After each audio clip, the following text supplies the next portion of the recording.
Hello, everyone. Welcome to Auntie Derek's Daytime Tea, where we discuss the latest celebrity tea in the news. And we do it live every weekday at 12:30 p.m. Eastern Standard Time on Chatmosa. I'm your host, Auntie Derek, and today is a very special Thursday, March 12th, because today is one of my favorite co-hosts' birthday, Chili. Happy birthday, Chili! Thank you, honey. Happy Birthday. Let me Happy put up this birthday birthday. picture that we have of her, honey. Look at her fabulous self. Now, it's not one thing I'm never going to do is announce a woman's age on a recording line. So I'm gonna let you do that. But I will say, honey, look at the material, just fabulous. And I just hope when I get to that age, I hope I'm half as fabulous, honey. Man. Well, I am a blessed 70-year-old young lady. Woo! Woo woo. This is what 70 look like when you trying to take care of yourself. So, hey, I am not ashamed of these years, baby. I earned them. Damn right. Okay. I know that's right. Well, honey, I hope you have a super special, happy birthday, and wishing you many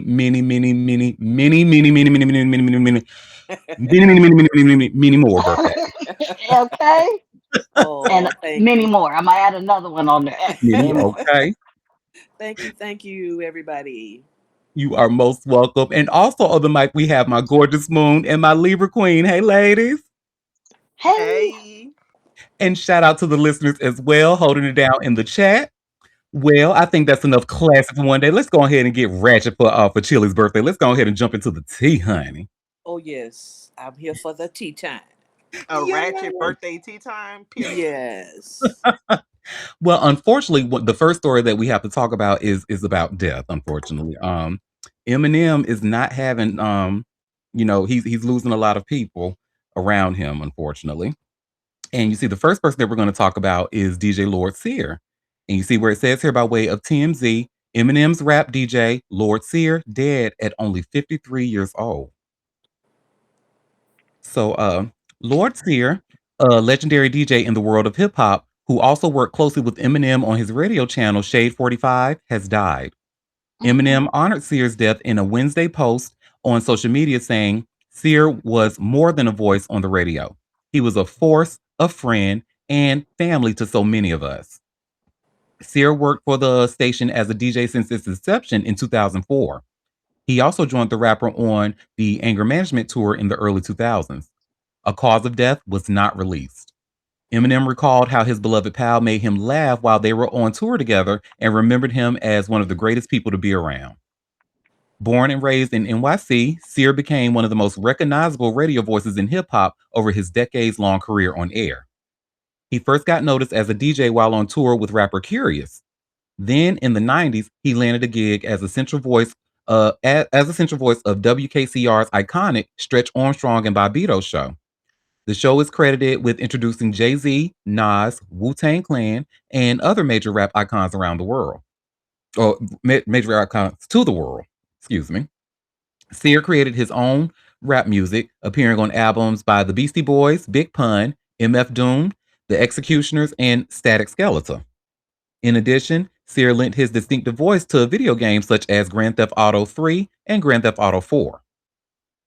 In the 2000s, Sear joined Sirius XM satellite radio, co-hosting the All Out Show with Rude Jude on Eminem's Shade 45 channel.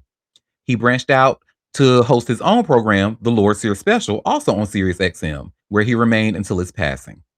Sear was 53, and may he rest in peace. Way too young, honey. On 53 years old? My goodness.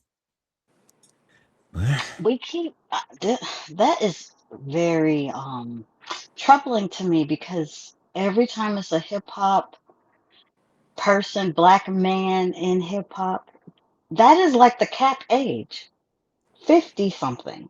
Yeah. And It they is keep weird. dying. Yeah. And we need y'all in y'all 60s and 70s so I can have a crush on you. I can't do nothing with no young ass 53-year-old. What I'm gonna do with that? You need some more life on you, buddy. Hmm. Hmm. See why I say being 70 is a blessing, child? Okay. Okay. No, it really is because every time it's 50 something, 53, 56, Mm-hmm. Yep. 52. You're right. And that's so young. Ooh, we have a comment saying 80s drugs. That could be a Mm, large part of it. mhm. Mhm. Takes a Or toll even later the in life, you know? early 2000 drugs. Everybody was doing the Molly and the lean and the what else? What was that other one? It was Molly and something else. I can't remember. Lululemon, ecstasy. Ecstasy. A And they lot of still doing the gas station drugs, the honey packs and all that shit they sell at the gas station for the Beto and this and that and hmm the other and the fake weed. And I mean, those things are dangerous. and not to say that that's what he was doing, Right. but you know, just in general. Just a lot of his peers were going out that way. That's what we were saying. Right, right. A lot of people just into taking, put stuff in their body and don't know what it is. And, it becomes a trend. Like, what the hell is a honey pack from the gas station? Like, why are you even taking that stuff? Like, you don't even know what that is. To me, right, and maybe because I'm not straight, nor am I a top nor verse, so this doesn't. But the fact that honey makes your penis hard, like that doesn't seem like a problem to y'all. But I guess not because they sitting there to a 4 hour pill, like when they should be hard for 4 hours off that Viagra, that blue pill. They ain't seen nothing wrong with that. Now their asses having and heart attacks in the interim. and So and ha- and taking it when they're young, when they should be having ample Shouldn't natural need that. stiffness. You know what I'm Right. saying? Like, and I'm telling you, it's gonna be a lot of impotence by the time they're 30, 40, and then they really gonna need something. it Oh, yeah. already is, girl. You see how there's a really big epidemic of ED amongst young men. Hmm. When it was What? introduced to me around what, like 2 years ago, Our and food Mm. supply. I Our, was shocked, y'all. Especially like, and I'm not even being facetious when I say, most I prefer older men. And the older men that I, have been intimate with, that was never a conversation. They never had no problems in that field. But to yeah, hear young guys, it's our diet. All the yep, chemicals in our food and people sucking down wrap snacks and hot Cheetos and all this stuff, eating bad, eating just, processed foods, everything come out of a box or the microwave, and that stuff takes a toll on you. It really does. And just to think, there's a large portion of black men who wanted to question what was the um in the vaccine, but they be in the gas station taking the honey pack and ain't Buying a ask honey no pack. questions. Hmm. I ain't taking that thing they trying to get us, the government trying to get us. Well, who trying to get you in the gas station with the honey pack? Who get you? You ain't asked no questions about that. What's in About that? that. Right. look, we have a comment asking, "What is the honey pack?" Girl, please never change. Please never change. I love. It's something you buy from the gas station that's supposed to help you with a direction. Long Guys buy this stuff, erections. but now if you buying it from the gas station, you got to know that even what's on the package may not be what's in that stuff. That's the problem with it. It's not FDA regulated. They be So putting no somebody who just making knows what. anything. I don't even know if it's real honey in there to be honest, but yeah, you don't really know what's in that stuff. And they Chip Ain't is just smart question. down. honey. Yeah, honey pack and fried chicken. It's Toothpick that Okay, lip and biscuit. it's that processed chemical honey, smart honey, like the smart bottle. oh Lord, and ain't asked no question, but want to argue down about some damn vaccine. Oh my Hmm. God, Jesus, be offense. Not to Yep. mention, COVID can affect your erections too, the way it attacks Mm, your blood vessels and stuff. I just put mm. that out there. Put that out there. Come Just put on. that out there. And the drugs that reverse ED for a lot of men don't work if that's the reason you have it. Mm, That's the problem with things that happen with COVID. The drugs that address that, they don't work when it's mm. resulting of COVID because, yeah, the virus lives in your body. So, anyway, yeah. All I But they, heard was Candy is about to get, bank honey with that bedroom candy because these ladies gonna have to get their erections, not erections, but their orgasm in some way. So I feel like the well, toy Listen, market is gonna. well, it's and always been a actually, thing. and actually,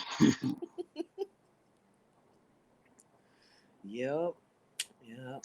Well, So, and unfortunately for Eminem, when it rains, it pours because in addition to his friend, Lord DJ Lord Sear passing away, oh, his grandmother somebody Betty else. also passed away. Oh, Oh, not G that Mom. granny. Yep. Oh, See where it says here by way of all hip hop, tragedy befalls Eminem, grandmother Betty dead. So dang. it starts off Eminem lost his maternal grandmother Betty on Tuesday at her Missouri home after complications from breast cancer took her life at 87. The rapper was not present when she passed away, according to sources with direct knowledge of the family situation. Betty was the mother of Eminem's mom, Debbie Nelson, who died just 3 months earlier in December of 2024 following a battle with advanced lung cancer at age 69.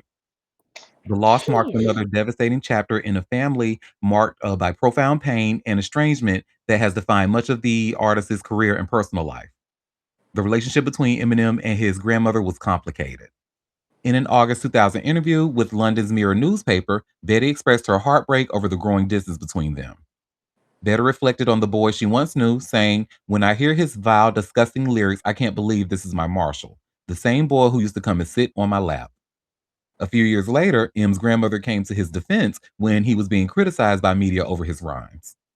He's no worse than the rest of them. Um, I don't like some of the lyrics myself, but this is what the people want to hear, she said. If they're going to criticize my grandson, criticize the rest of them. What about Limp Bizkit and Ozzy Osbourne, who used to eat live bats on stage? They seem to be singling my grandson out. They're picking on him.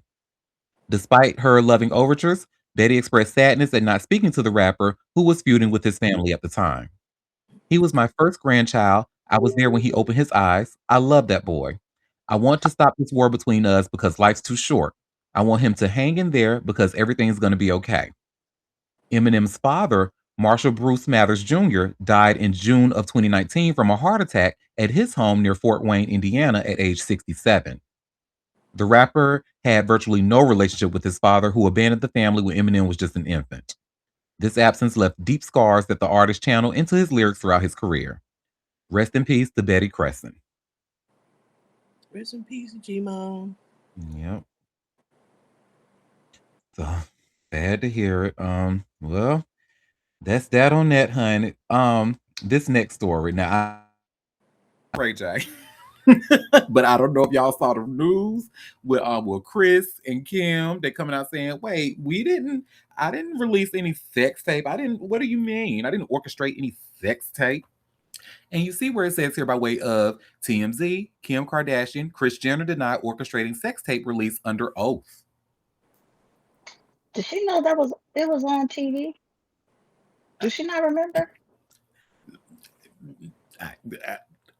My whole thing is somebody who was married to Robert Kardashian, like one of the greatest lawyers of his time, right? From what I understand, Hmm.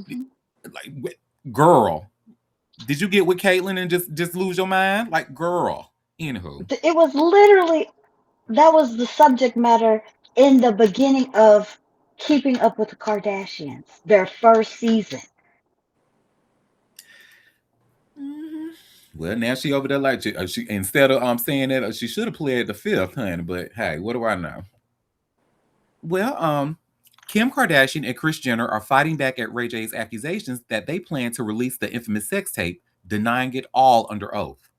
According to new documents reviewed by TMZ, Kim and Kris both filed declarations addressing old rumors about the sex tape being a staged event, with both calling the charge a straight up lie.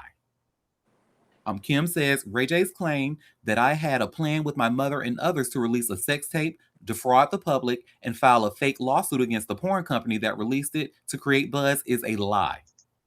Kris eviscerated Ray J in her own statement, calling allegations that she was in charge of the commercial exploitation of Kim's sex tape absolutely false.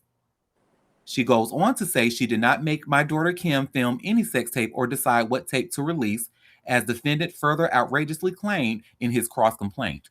As a mother, the notion that I orchestrated or produced sex tapes involving my daughter or was in any way involved in the creation or distribution of any sex tapes is not only entirely untrue, but deeply offensive and harmful and has haunted me for decades. As you know, Kim and Kris filed a lawsuit against Ray J back in October, accusing him of defamation. He responded by filing a countersuit claiming they violated a settlement agreement barring any party from talking about the sex tape. Chris had accused Ray J of publicly terrorizing Kim, and Kim has argued he's bombing her chances of becoming a lawyer eventually. Girl, bye. Oh, becoming a lawyer eventually. Um. Now no, okay. Let's take a step back. No, did they actually release it? No. No, I think Vivid was the one, if Yes, I remember they correctly. actually released it. But or excuse me, not Kim, but Chris orchestrated the hell out of how we gonna flip it, remix it, bust it down. Oh no, we getting rich. She made them who they are off that sex tape. Mhm. I would agree. I mean, because I had been because the gag is before the sex tape, Kim has been around, baby, but she was usually the assistant, like Britney's friend slash assistant. Like she won't, but now she's Paris Kim K. Hilton. She was Paris Hilton's little friend. They had a my meek little hang on. I mean, yeah, little clothing store. Yep. Well, girl, you know who? I think Ray J's mama, Miss Sonya Norwood. We talked about her a bit, but she agrees with with what you saying, Moon, because she's like, well, if you didn't do it, girl, then who did? So I was actually able to get this her Facebook post, and y'all, I'm gonna share my screen here, and you all should see Sonya Norwood's post, and she said, "Who did?" After reading the declarations from Kris Jenner and Kim Kardashian, and reading their recent statements circulating, including reports published across multiple media outlets regarding the tape, I am no longer going to sit back and watch my son be dogged on social media over this matter when Ray J, and I, Chris and Kim, and many others know the truth. And Chris, momager, you say you did not orchestrate the commercial release of the sex tape, then who did? I support Ray J in his journey to bring the truth forward. I have witnessed this journey for many years, and however long it takes, whether it becomes a long journey or a difficult battle, we will stay on that path until the voices that have distorted the truth are publicly revealed. And if that truth journey must continue all the way to the doorstep of God's judgment, then so be it. Sonya B. Norwood, and I guess she put an image was generated by AI. So maybe this was posted somewhere else. I don't see any image on this post, but that's pretty much what she has to say about that. Mm. Well, that's that on that, girl. I will certainly follow this. I just find it really. I don't know if the word odd is what I'm looking to use, but I just find it really like off-putting that she actually said that under oath. And it's like, girl, it's reporting just like what Moon said. It's been out there. It was on the first season. Like, I don't know. I'm gonna follow the story because isn't it like, girl, she putting herself at risk for perjury? Because what if Vivid comes out and say, well, yeah, Chris and we did have some conversations. Like, girl, well, that's that on that, honey. Uh, this next story. I'm sorry. This next story, y'all. Dwight Howard is doing his best Mariah from Married to Medicine impression. He said, cocaine. Y'all should see where it says here by way of hot new hip hop. Dwight Howard breaks silence on Amy Luciani's cocaine allegations. Cocaine. I don't even smoke cigarettes. You're not even married to medicine, my love. Anywho, Dwight Howard has responded to his estranged wife, Amy Luciani, accusing him of allegedly abusing cocaine. Taken to his Snapchat account on Wednesday, he wrote over a black screen, "Never done coke in my life. Y'all believe everything y'all see on the internet, LOL." Luciani brought up the claim. Snapchat. Snapchat girl. And to my surprise, yeah, some people actually still use that. Hey. What was that big bag of what was that baking soda she put up there? She tried to besmirch his name. Baking soda. I got baking soda. Well, Luciani brought up the claim in a longer video online, accusing the former NBA star of pressuring his son David into lying about her to Child Protective Services.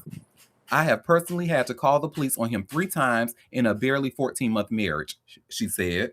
Everyone around me told me you made a commitment through sickness and health, and that played with my mind after I filed for divorce at 6 months. I came back because honestly, I tried to listen to the married people around me who said it was too soon to walk away. But now, look what I've got myself into. It was after this she brought up the cocaine allegations, breaking into tears, and she showed the camera a large bag containing a white substance. This is what I'm losing my marriage to. This shit, she said. Following the allegations, Howard filed for divorce from Luciani. He labeled their marriage irretrievably broken, mirroring the same language she used in her own divorce filing last year. The major difference in their filings is that Luciani wants everything equally or equitably divided and to receive alimony. Luciani addressed Howard's decision to file for divorce in a comment on an Instagram post from the Shade Room. Racing me to file first this time is small news when I filed first last year. All good, but still not going to visit my stepdaughter one single time who was taken and has been with the state since Thursday is more hurtful to me. Us adults will be okay, but the kids need better. This too shall pass, she wrote.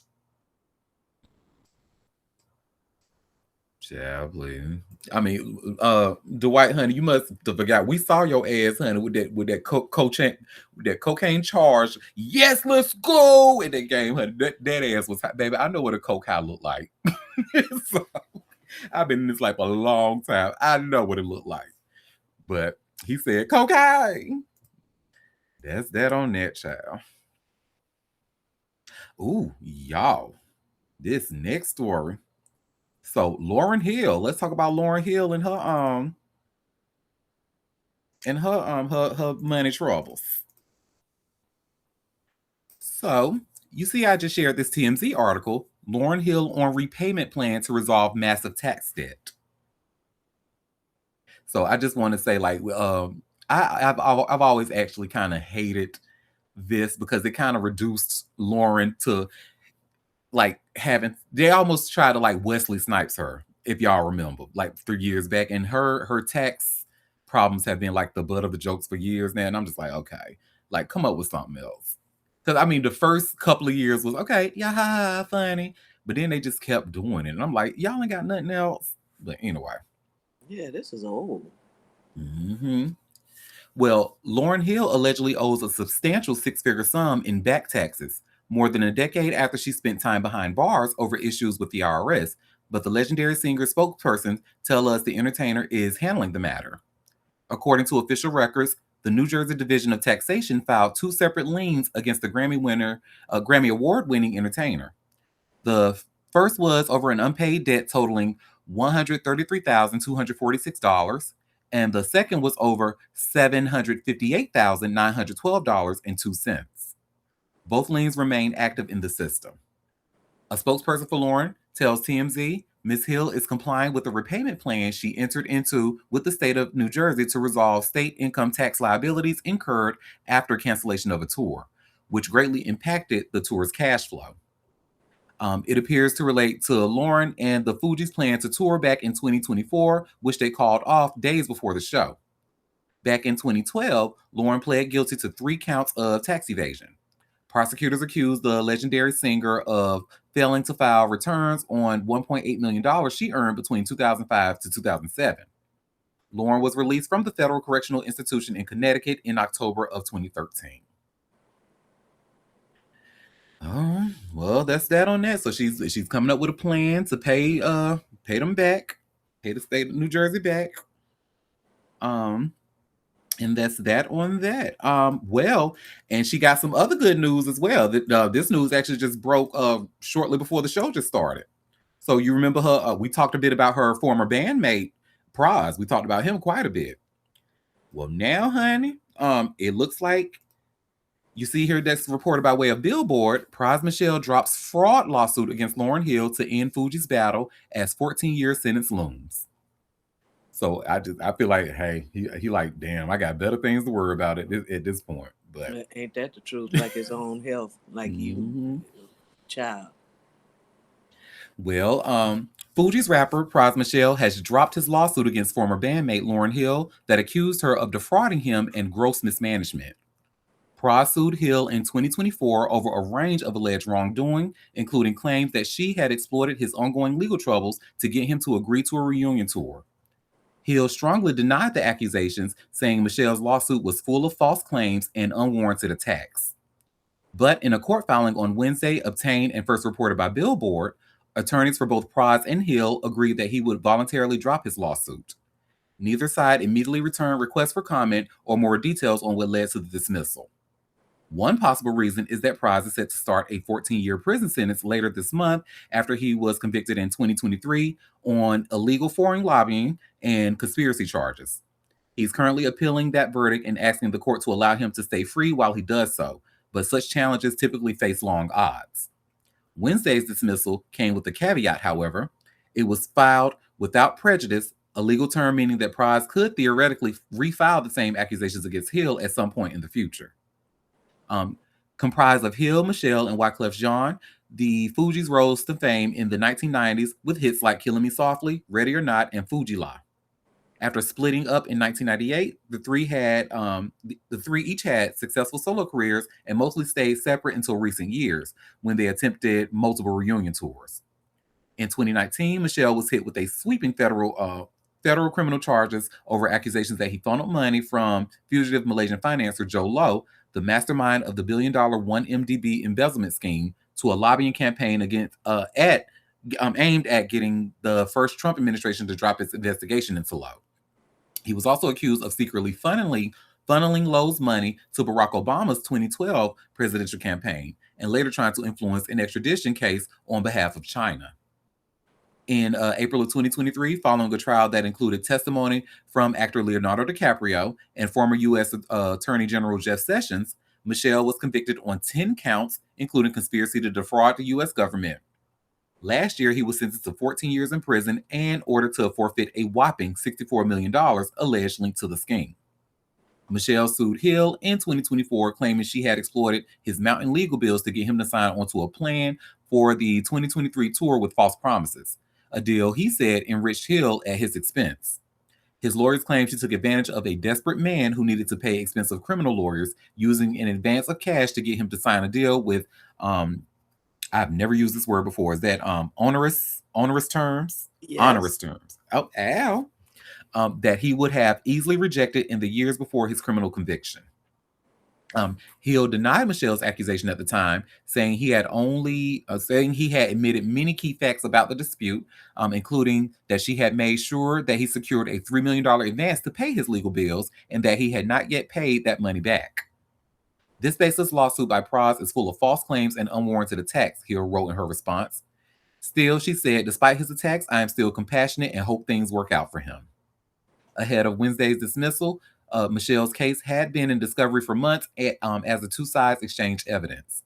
Both sides would have then filed motions seeking to end the case in their favor, with the trial scheduled to start in June if those motions were denied. Ooh, child, I know there was a lot of information, but yeah. So, like I said, honey, I guess he feel like, look, I got better things to worry about than this most recent lawsuit. So, And he might not even live to see the end of it, to be honest. I mean, why waste your time on something that's not really going to matter at this point? It really doesn't matter. It just doesn't matter. And I think when you have an illness like he has, it really puts a lot of things into perspective, like what's really important. And that's not important at this time for him. Well, that's that on that, honey. Yeah, I don't wish Lauren any ill will, even though she be late to her concerts and so on. I mean, I wish she would be successful and prosper. She gave us some banger hits, Indeed. And my thing, I was like, you know what? I respect the girl. A lot of people weren't really feeling what she was like, look, because she heard the jokes about what y'all said about, but what most people were saying about her being late to her concerts. And she said, look, y'all better be glad I got my ass uphill. Damn it. Well, I'm not going to address that because I've never been to one of her concerts, and I'm going to leave that one alone. But anyway, yeah, girl, more power to you. Yep. Now we talked about Real Housewives of Atlanta star Kelly Farrell and her husband or ex-husband getting a divorce. I just can't remember which show we did it on. I just remember it was some months back. We talked about the divorce. Well, now, honey, she coming for him. She wants child support, and they're going to court over it. So you see where it says here by way of TMZ, Real Housewives of Atlanta star Kelly Farrell drags ex-husband to court over child support. So this starts off. Real Housewives of Atlanta star Kelly Farrell is back in court with her ex-husband Mark Farrell, TMZ has learned. According to court docs obtained by TMZ, Kelly, who has primary custody of their 3 kids, claimed Mark is not up to date on his $3,991 per month in child support. Oh boy. Kelly claimed Mark failed to pay for January and February for a total of $7,982. The reality star said her ex had the ability to pay but willfully did not, placing undue hardships on the minor children. Mark has yet to respond to the case. Kelly and Mark have been going back and forth in court for over a year. The Bravo star wed Mark in 2011 and filed for divorce in 2022. The exes finalized the deal in September of 2024. Last year, Mark was thrown in jail after Kelly accused him of owing back support. He was released after coughing up the unpaid balance. Mark accused Kelly of blocking his access to the kids, but she denied the claims. A rep for Mark tells TMZ that he has remained in constant communication with Kelly and her legal teams about his financial circumstances and his efforts to secure employment. Mark said he has provided his bank records and pay stubs to show he does not have the funds to pay the monthly support. His reps claim Mark paid Kelly $61K in December of 2025. The rep added, Mr. Farrell has repeatedly expressed that he wants to support his children and remain an active father in their lives.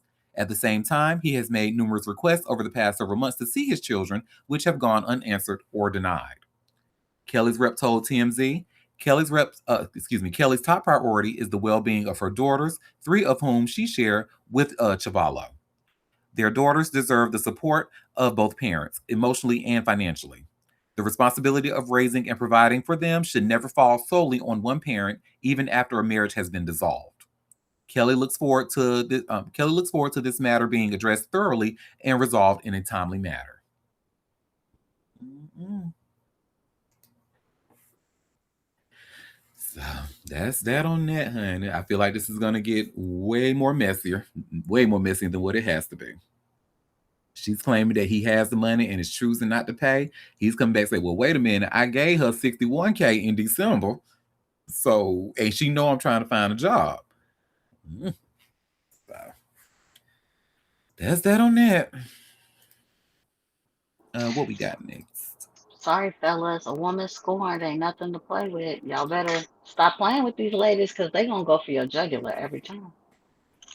And to me, like these statements, his legal team came up with that statement. To me, is saying, "Oh well, since she don't want to let me see my kids, I don't want to pay her nothing."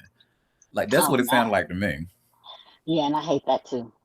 For Because, the excuse kid. me? Yeah, this is when parents are fighting and the kids are affected. The kids still need support. I don't, take her to court if she's not letting you see the kids. Don't Mm-hmm. withhold the money that they need for the support. This is crazy. So Amen. now she putting them on papers. So now you can get arrested and your driver's license taken and all kinds of repercussions when you get in arrears.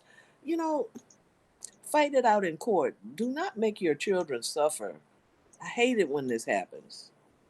And Same I here. hate when people use children as the pawns. Honestly, I Yes, really, and that goes for especially women who do that.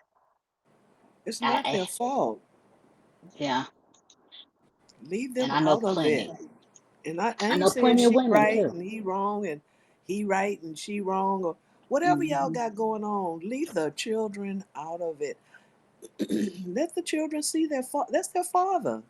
For whatever reasons, if you have like, is he abusing them? If there's no real reason for you to be this nasty about it, like something's Hmm. definitely going on. Don't keep your kids away from their father, and don't keep their child support away from the mother. They're doing too much. I know. These people, y'all fighting about y'all relationship, really, but y'all, the kids are the people that suffer. Mm-hmm. Mm-hmm. Unfortunately. Ooh. Hmm. I mean, is she not buying them food? Is she not using the money? Like, why? Why would you do that? Just to be spiteful with no real reason is crazy to me. That's what it sounded like. Not out of spite, not that reason. Is he got another woman when the kids go to his house? Is that why you don't want him to? I mean, come on, come And on. mind your business. Like, just be Ugh. amicable parents. Get the relationship anger you have. Don't put that on the kids. No, no, no, no, no. Because you are tied together for life. You have children together, especially while they're under the age of 18 or whatever when the child Or at support least a stops. teenager where they can, if they're little kids, they have to go through you to get to their other parent. Yeah, yeah, that's And that's that's crazy. it's It's out of sad, pocket. and it fucks the kids up. I don't Yep. care Mm-hmm. what you read, it fucks the kids up. And you Mm-hmm. thinking you doing something, but all the while you're traumatizing your damn kids. Stop Hmm. that Facts. bullshit. Bullshit. Facts. Cause you still mad about the relationship. That's what I Ugh. said. Y'all be prepared for it. You cheat on a woman and this is why y'all break up or y'all was married. You better cover your bases and do right because she's gonna come for your jugular every time. But don't put the kids in it. I don't care what he did or Mm-mm. what she did or if he cheated, she cheated, blah, blah, blah, Right. blah. The kids ain't got shit to do with that. It don't, but men need to think because they're so passive about it. Like, oh, she's doing this and she's doing that. Well, get your ass on the ball and do it. You ask for custody. You get full custody. At least try. Do something. If them is your kids and you want them and you want to do right by them, fight. Quit acting. I had a friend that was being passive. Like you getting your ass whooped in court because you're being passive. Now, if you want all these things that you say, then get your ass out there and fight and do what you need to do. Hmm. They ain't gonna do it, girl. They'd rather be passive. Sure. It's Then it's don't be sad. complaining. Yep. Cause she gonna whoop if she's a spiteful chick, she gonna whoop your ass in court on principle. Cause she can. So step up and do what you need to do to be there for your kids properly. Yep. Well, this next story, honey. So, question. I know y'all remember because this white girl Larue, y'all remember her that she used to have us like a lot of us singing "Bulletproof" back in 2010. This time, baby, I'll be. Y'all remember that? Go Bulletproof. awfully. Yes, Wait, honey. hold on. Is that the song that was in what you call it? Oh, and what? The singing movie?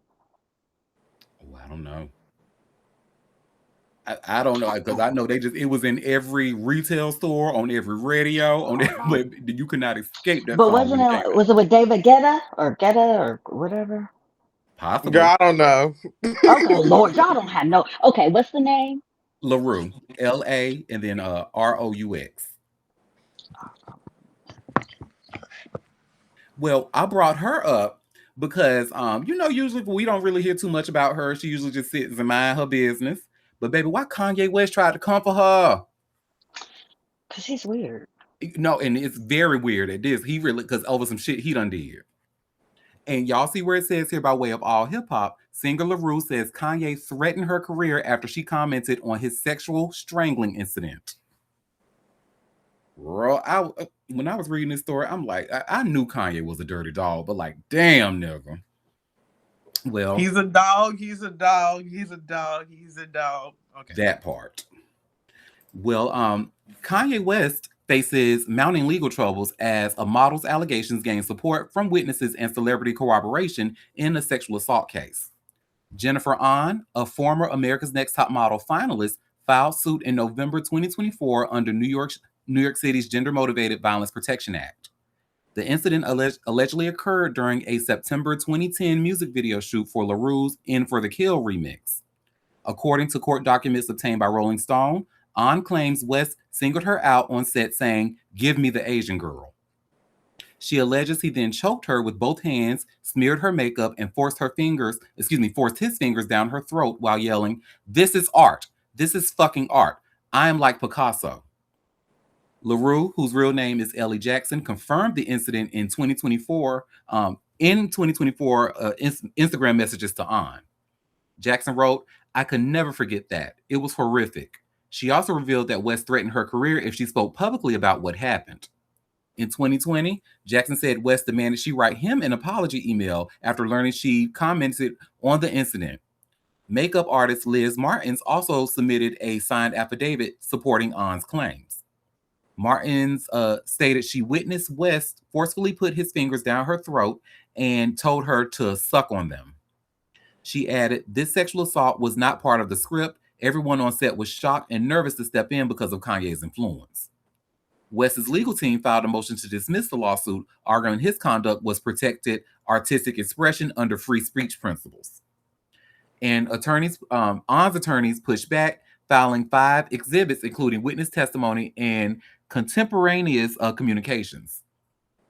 Attorney Jesse S. Weinstein told Rolling Stone, "We disagree with his contention that the alleged sexual assault of Ms. On was protected artistic expression." The case arises as West stands in trial in Los Angeles on charges stemming from a separate civil lawsuit filed by Tony Sexton, a former Malibu mansion worker. Sexton claims West hired him in September 2021 to renovate his $57 million property, but wrongfully terminated him after he suffered a severe back injury. Saxon is seeking $1.7 million in damages. West testified at trial, though he claimed limited recall of Saxon's employment details. Baby, all that shit sounds very true. Sounds just like some shit Kanye West would do. So, He's a idiot. He's an idiot. Go ahead, Quinn. I'm gonna go after you. And one, it does absolutely sound like some shit that Kanye West would do, especially an unmedicated fucking Kanye West. Two, no, not to. I'm not trying to victim shame. I would like that to be on record. I am never trying to victim shame, but I would absolutely need to understand why the fuck a group of people could see someone do some shit like that and not fucking say anything and not fucking step in. That's my fucking problem with people. We used to have this thing. When I was serving, where essentially, hey, we used to have this training called bystander intervention, right? And they would give you different tactics on essentially de-escalating a situation to protect your fellow service member or even a civilian. And the way that people today don't do that, the way that people prior to today don't do that makes me fucking blow my mind, because bitch, he's one person. It's multiple of y'all. You over here talking about your career and this and that and the third. Bitch, if all of y'all say he did it, motherfucker, y'all one band, one motherfucker sound. What do you mean his career? Fuck that nigga. Fuck him. really, He truly, he's fuck not bigger. him. He's not bigger than a motherfucking program. Mm, facts. And it's scary how people by I forget. There's a name for it too. For people who feel like they can't jump in or say something, or they watch things happen and Is it don't take action. enabling or enabler, maybe? Well, yes, but no. Like for there's like an actual term overall. Even if you see like if you see something happen to somebody on the street, or where people don't they get I forget what it's called. Anyways, but yeah, they should have yeah, like Quinn said, who the fuck is he? He need to be cussed out every day. His brain has fucking blown up. Like he thinks he is beyond reproach. And just because that he's a musical genius, um, that gives him the right to do anything. Bitch, I will slap the dog shit out of you. Why are y'all scared of this motherfucker? Well, because remember, these are not black women, right? I know. And at the time, this was in 2010, and remember, y'all, Kanye was hot, hot, hot at that time, so he Hot, hot, absolutely hot. could say something and ruin one person's career. Look at, because we kind of learning how something like that would happen, like with Harvey Weinstein. That one man, because he was so powerful, was able to get away with so much shit. But Oh 2010, yes. Kanye wasn't powerful like that. He was known, but he wasn't powerful. He was though. And then remember, at the time at this video shoot, this was a remix of his song. Oh, his song. Well, I don't know. Nigga So went off. LaRue probably was like, well, shit. And you know how timid white women, like before the Me Too era, honey, the white women usually sat back. They were very passive. And they usually kind of sat back unless it was something like truly harmful or egregious. They tend to You not mean to animals? you wake it up. But other humans, they certainly like were very passive about it until now, because of the past few. Thank you, Tarana Burke. But Okay. yeah, I can certainly see how it. I agree with y'all because I certainly wouldn't have like. I definitely would be like, okay, no. What you put your fingers down that girl's throat and told her to suck them? Talking about his art. You better get your ass, sit your ass down somewhere. But I'm a gay black man, and everybody ain't gonna speak up like that. I So don't know. I just never understood like the way people let other people get away with such bullshit just because of their status. girl, look, it even happens with regular people. Look at how many I know. uncles and stuff that we don't I know. knowing they like to touch young girls, but we still be inviting them to the family cookout, And nobody says and anything. nobody says a thing. So yeah, I see But how it happens. I checked on the song while you were reading. I listened to the song. I do remember the song. And the song that I thought you guys were talking about was Titanium. Now, Titanium had me in a chokehold. Oh yeah, Mm. yeah, they had everybody. That's why I was like bulletproof, because I think in the song they say something about bulletproof. Is that's what made me think of it. But yeah, Go ahead, go Libra ahead, Queen. Queen. Also, another reason why this type of shit also pisses me off about people not standing up in the moment is this also supports or gives leeway to the narrative of like, oh, if this happened so long ago, like this happened so long ago, why didn't you say something at the time? And it gives leeway to the point like, why are you coming forward now? What is the reason for coming forward now? You didn't come forward, you didn't come forward when it happened. You didn't come forward a month later. You didn't come forward 2 years later, 5 years later, whatever. That like I hate that leads into that line of questioning because Hmm. motherfuckers won't stand on fucking business. Also, not only I'm gonna call out, hey, the women that are speaking up to this, like, bitch, why you didn't say nothing? But I guarantee you, he had an entourage of people with him, more than likely, who also didn't fucking say anything. And I'm Oh yeah, sorry, but if you're the type of person who wants to be around somebody so motherfucking bad that you can see them do anybody any type of motherfucking way, bitch, i.e., you you i.e. you're you're Epstein you ain't shit files, by fucking association. And I really i.e. wish, I really Epstein files. hello, and I really, really motherfucking wish that motherfuckers were born with real ass backbones, really could stand on their fucking own and not be fucking yes men and yes women, because this is why we have the issues that we have right motherfucking now. Epstein files, Harry Weinstein, all the things. Because motherfuckers think, oh well, I'm just trying to get ahead. I'm just trying to keep my head down. I'm just trying to do what I gotta do. Bitch, ain't nobody on the face of this motherfucking earth bigger than the Mhm. motherfucking God program. But I think, like historically, usually the people who do speak up, like against any type of like injustices in workplaces and stuff like that, it tends to be either the black women or Asian women. No other group tend to really And say they anything. do get blackballed, but I'd rather stand up on principle. Honestly, to be honest, I'd rather Baby, stand because up I'm on I'm principle. I'm just as important as a motherfucking Kanye. I'm just as motherfucking important as any other person who think they too, they too high and mighty. They shit don't think they can do whatever. Baby, I'm my motherfucking star motherfucking player.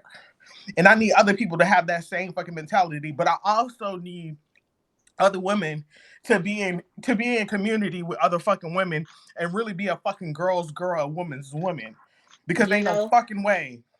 but historically, white women do not do that. They are not historically to this day. They be part of that patriarchy. They hold it up. That's why they back so damn broad. They hold up all that damn patriarchy on their back, which is nuts. That part. And like you said, historically, meaning we can look it up. It's out there. That from the time when their husbands were raping the slaves, and then they would get mad because the husband was raping the slave and then had a baby, and then they take it out on the slave woman, which she ain't have no choice. It wasn't her choice of the matter. But then white women would do evil things to those women, eat their babies, and I'm glad more people are talking about how them motherfuckers was eating people, because that needs to be brought to the forefront on It a really regular does. basis. You motherfuckers was eating people. Something's wrong with y'all. Hmm. Hmm. So yeah, but yeah. So historically, they have a problem with speaking up anyway, and they never a girl's girl. They don't be, unfortunately. Well, hey Matt.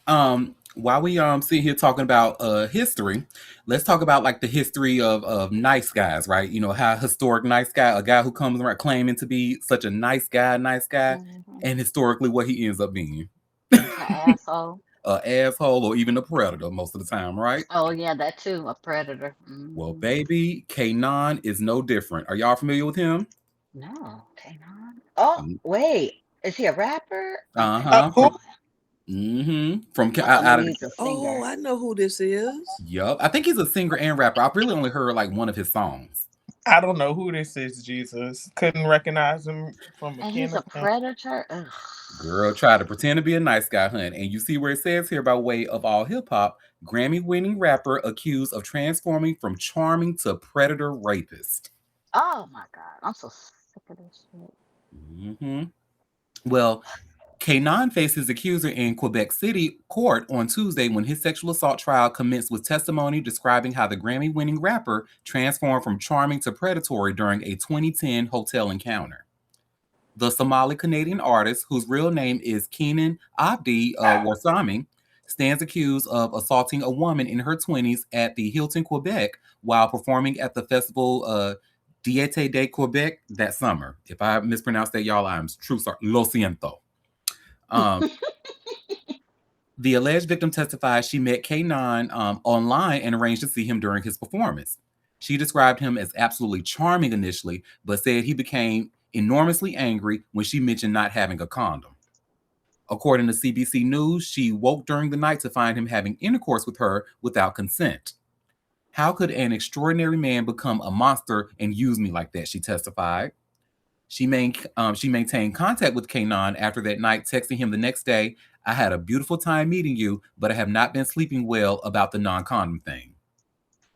They met again 2 weeks later at Montreal's Oshiga Festival, where she said she tried to repair what had happened. In December of 2013, Kanan emailed her, wonder how you're doing. I know our interaction could have been more beautiful. I certainly have done a bit of growing up, not too much. She responded sharply, telling him to take care. When he reached out again, asking if she'd visit him in New York, she fired back, you think you can just reach out to me like that after how you acted? Come on now, take care. He replied, if after all these years you can bear a grudge, you're absolutely not someone I would want to reach out to. She then wrote, right, because you have absolutely no clue of what you did. I know that. Maybe one day I will fill you in on your actions. The woman says she filed a complaint with Montreal police in May of 2022, over a decade after the alleged incident. The trial is expected to last 4 or 5 days, with cross examination of the alleged victim scheduled for Wednesday morning. If convicted of sexual assault in Canada, Warsami faces a maximum prison sentence of 10 years.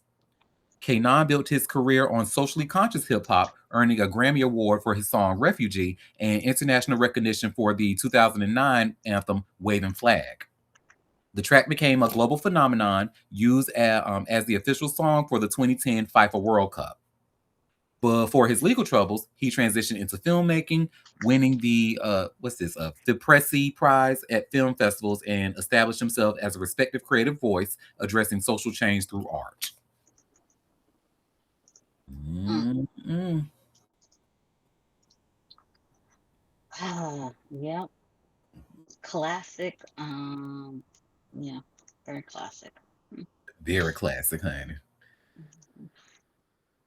That's why show me a guy who says calls himself a nice guy, and I'll show you some charges that his ass trying to hide. Um, you should never, ever, ever just get on top of somebody and just start having sex with them. I don't care if they're your girlfriend, your homie lover friend, your wife, nobody. What? Like, you motherfuckers is something sick in the head with y'all. I'm sorry. No, and I think what this is a good story to highlight is that a lot of times when a rape or a sexual assault happens, like it takes you a while to actually process what happened, right? Because she was like, okay, he got mad because I didn't have a condom. Okay, cool, but we still went through the night, and then all of a sudden I wake up, he on top of me, inside of me, and I didn't even consent to this. So then I try to, because maybe I'm to blame. Maybe I sent him mixed messages, right? Because this is where I'm just speculating. This is what the girl was probably thinking. So she goes to see him again, and then he's not really responsive. Maybe she was looking for an apology of how he acted or something. Because again, Mm-hmm. it started off that he was very charming. So she was looking Mm-hmm. for that charming guy again. Whole time she realized, oh, well, that charm was just an act, and that's what it woke up. Wait, you think you could just reach out to me like that? When he asked her to reach in New York. And then he tried to gaslight her. Well, I mean, you absolutely not somebody I would want to reach out to. That Bitch. was that was in my head. I said, "Oh, that's the thing that they learn. Like a as a kid, they learn how to gaslight because out of nowhere, my own son. I said, "Where you learn how to gaslight like that? Where y'all?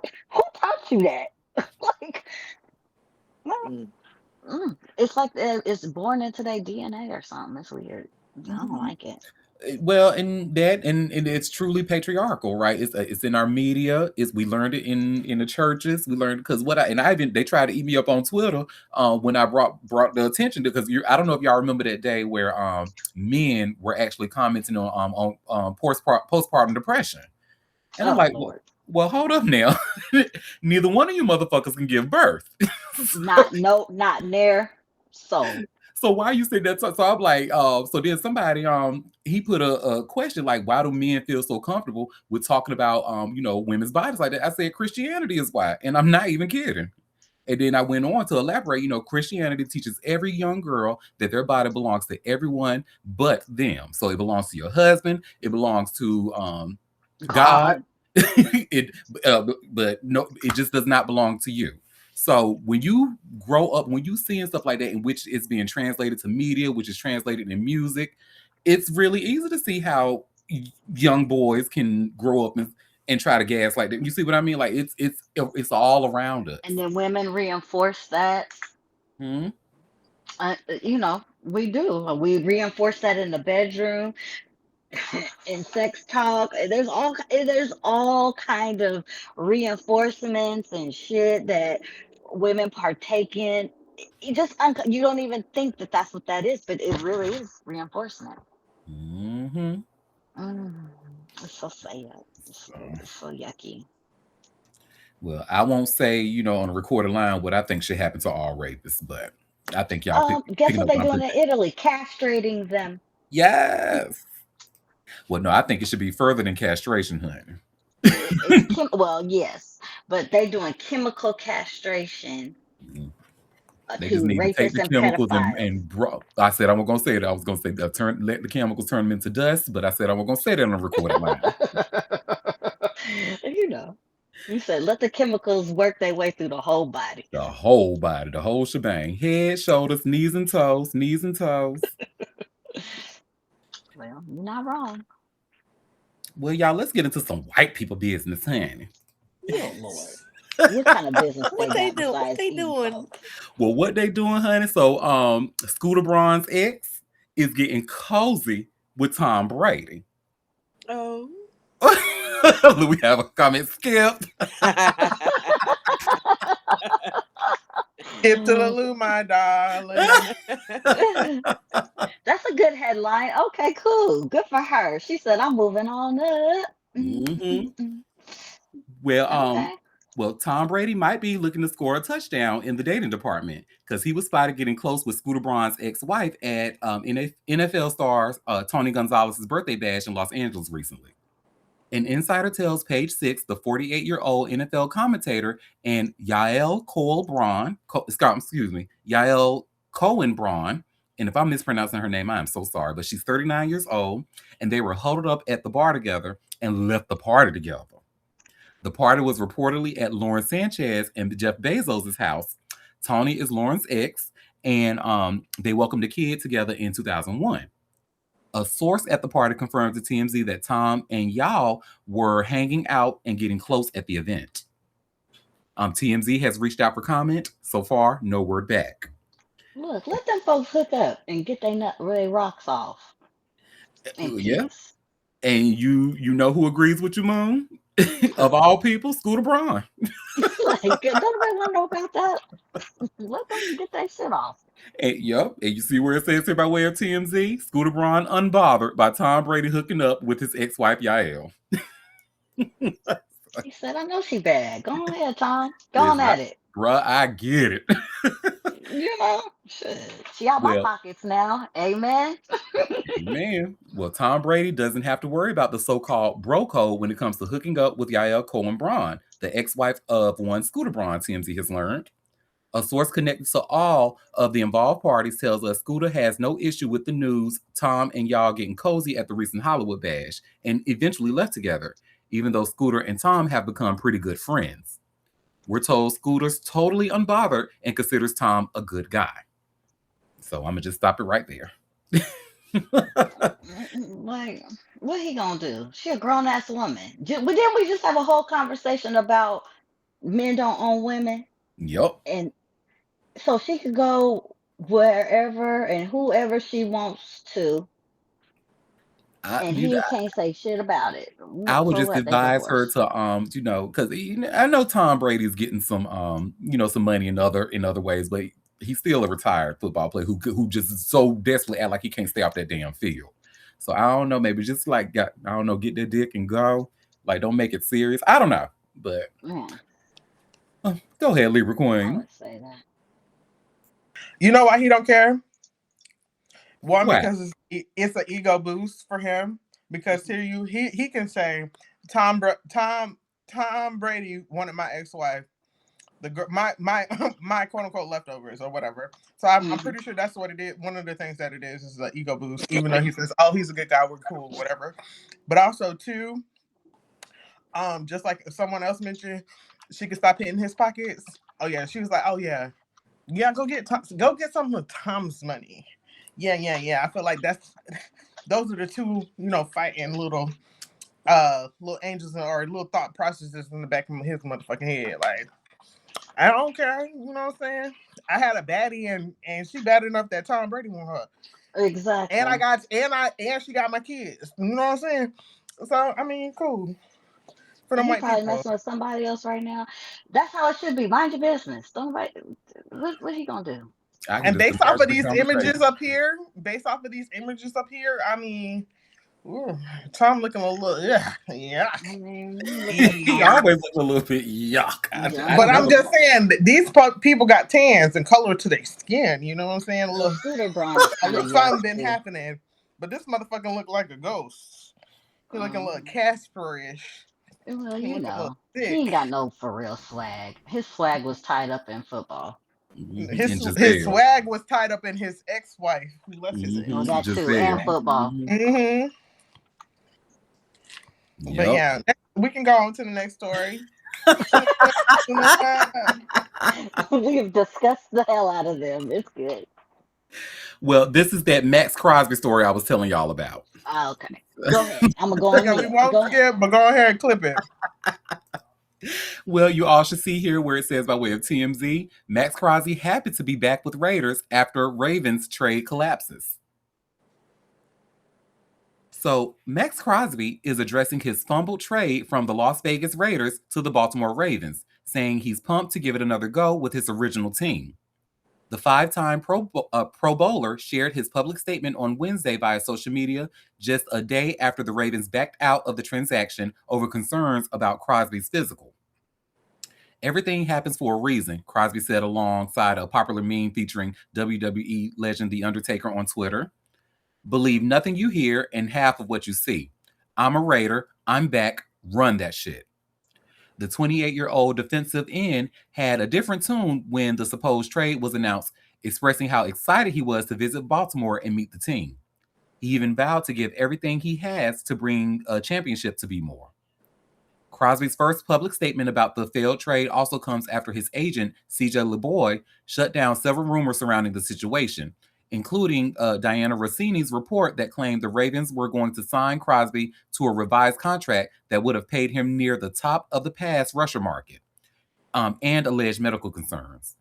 Max remains on track to return during the offseason program, LeBoy said, and will undoubtedly return as the dominant game wrecker he has been these past 7 seasons. All right. Well, that is that on that. Go ahead, Libra Queen. I just wanted on record that you know what that is? Is he's trying to make sure he secure his job. That's what that is. Exactly. He said, I don't care where I'm going, just as long as I have a bag. You know what I'm saying? Baltimore, okay, yeah, I'm so excited. Ravens, you want me? I'm so excited. Especially if you got medical allegations where, they'll clip a bitch quick. But he said, I'm happy to be here. Yes. I'm happy to be here. So you don't get fined. Look, play your part. So I'm happy to be anywhere who's going to take me. Let me mind my business, because you can't be out here showing favoritism and you need a job. Hello, and in the age of in the comparison of NFL age, he's old too. So yeah, he said, I'm glad to be wherever you need me, boss, as long as you're paying me. Amen. We have a comment in the chat saying The Undertaker is a MAGA Nazi, so fuck him too. Well, yep, fuck him indeed. So this reminds MAGA me. Nazi? I remember hearing that. Oh, Lord. I remember hearing that. Wait, are we talking about this guy or no, The Undertaker? How did we get on the Undertaker? Did I miss something? Yeah, he used the Undertaker meme when he was talking about it on Twitter. Oh yes, Undertaker is he is. I was like, wait, hold on, did I miss something? Speaking of this is just I'm gonna insert this in here that's happening right now. Breaking news. There was an attack on a synagogue in Michigan, an active shooter. Yes, indeed. Chill actually talked about it in the chat earlier. I was gonna mention it, once we're done with the team. I'm watching the videos. Does it report any casualties or? The shooter is dead. The shooter, but nobody else. Not that I'm seeing so far. I don't know. It could be, but they have on the ticker the shooter is dead. Good. That's how it should be. Take yourself out. Don't be going to air trying to kill other innocent people. Fuck that. Take yourself out. Shit. What? Oh yeah. Well, I was gonna say this actually reminds me. Max Crosby reminds me of Rihanna. Do y'all remember when some years back Star Trek came out with a movie, and Rihanna did a song for the movie? For the film. Mm-hmm. Mm-hmm. And they did an interview, and she had on a Star Wars t-shirt like, "Yes, I love Star Trek." So she had on a Star Trek t-shirt like, "Yes, I love Star Trek. My dad and I used to watch Star Trek all the time." That girl ain't seen not one episode of Star Trek, honey. But she was just going saying it because look, she put it in the right context. Me and my dad used to watch it. Look, that sounds like that would happen. They're right. The right context. I would have did the same thing, baby. The first time they give me any type of a sports, anything like a sports, here's this trophy for sport. Oh, I love sport. I used to watch football with my dad all the time. It's just sports ball is so great. He even tried to teach me how to what the game was about, and baby, it was getting annoyed because it was not getting in my head, honey. I just it wasn't. Well, that's that on that, honey. Oh, y'all, this next story. So do y'all remember the Gotti family, right? I know you remember like John Gotti, his daughter Victoria, and his Shout out to the Gottis. Shout out to the Gottis, and shout out to Carmine's, baby. If y'all have never been to that restaurant, that is some of, in my opinion, some of the best Italian food I have ever had from a restaurant. But Baby, she actually, Victoria is pleading for Carmine not to go to jail because she needs his kidney. And you see where I just shared here by way of TMZ? Victoria Gotti begs judge to keep her kidney donor son out of prison. Well, Gambino family crime boss John Gotti's daughter, Victoria, is making a desperate plea to a New York judge to keep her foster son out of the clink because he's planning to donate one of his kidneys to her. In a lengthy letter submitted Wednesday to U.S. District Court Judge Nusrat Chaudhary, obtained by TMZ, the Growing Up Gotti star said her miracle child, Carmine Agnello, has stepped up to donate a kidney after she learned she has chronic kidney disease. And she argues that undergoing such a procedure while in prison would be a major risk to his health. Therefore, she is begging the judge to give Carmine probation for the $1.1 million COVID fraud he pled guilty to in 2024. In case you missed it, Gotti's grandson admitted to fraudulently applying for 3 COVID relief loans for his business, Crown Auto Parts, and the feds say he used $420,000 of the loan money to invest in a cryptocurrency business. But Victoria argues her son's character is apparent with her generous plan to gift her a kidney, writing, "He is there to help anyone. He is kind and generous to a fault. He is giving me the gift of life. She also said he would never do anything he knew was wrong." Victoria lays it on thick. She gushes over her son's apparent wonderful traits, saying he was a teacher's pet as a kid and was viewed as a respectable young man when he appeared on Growing Up Gotti. Girl, he still stole that money. And the filing also claims she faces a terminal condition or permanent debilitation if she does not receive a kidney. And her son is the only known compatible donor. Carmine is scheduled to be sentenced in a federal court Friday. Prosecutors are asking that he serve 31 to 44 months in prison, plus $1.25 million in restitution. I feel like after he gives his kidney to her, he could go to.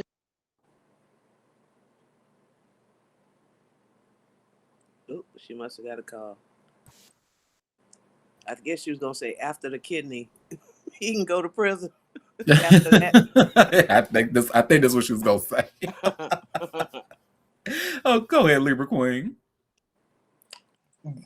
Yes, she was laying on.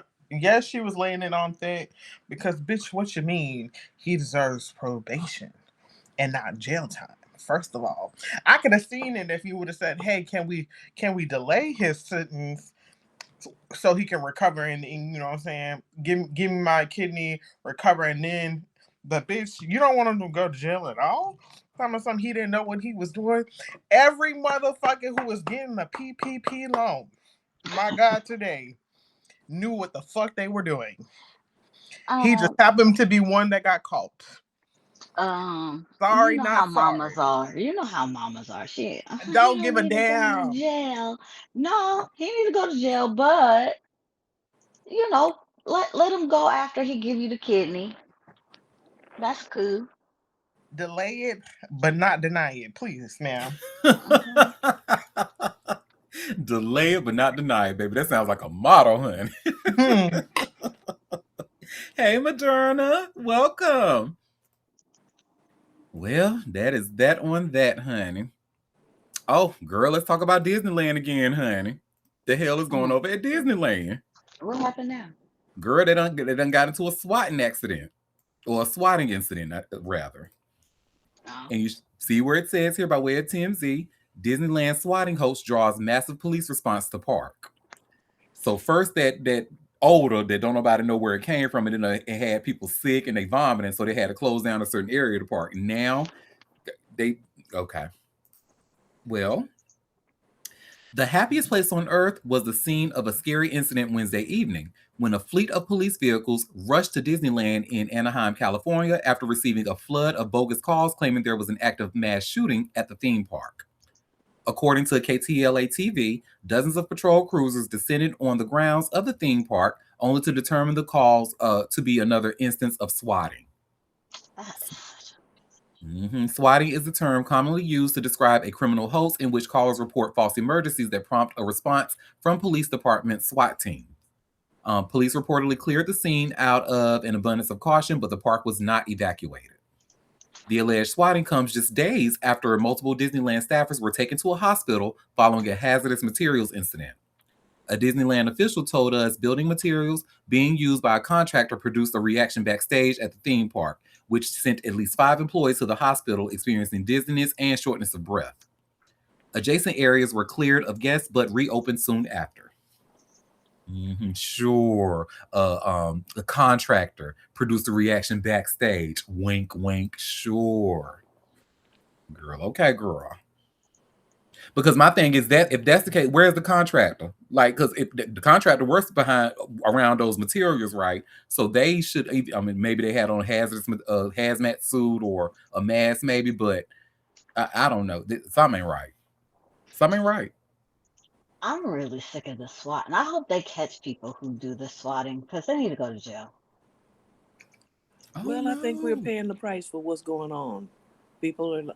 I said this before that we would see some attacks or problems over here with this war, and people were like, "No, with our defense force."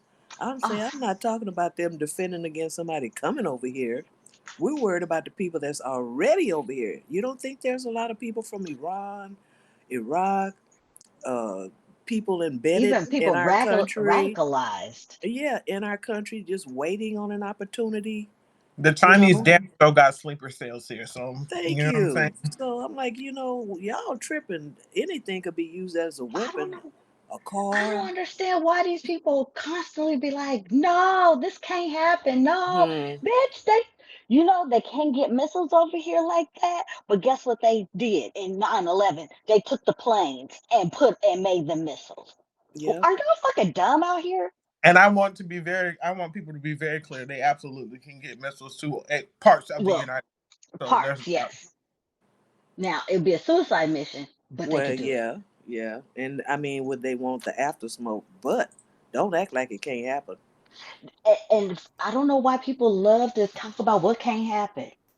It's 2026. Has nothing told you that anything is possible? You fucking dumb fucks.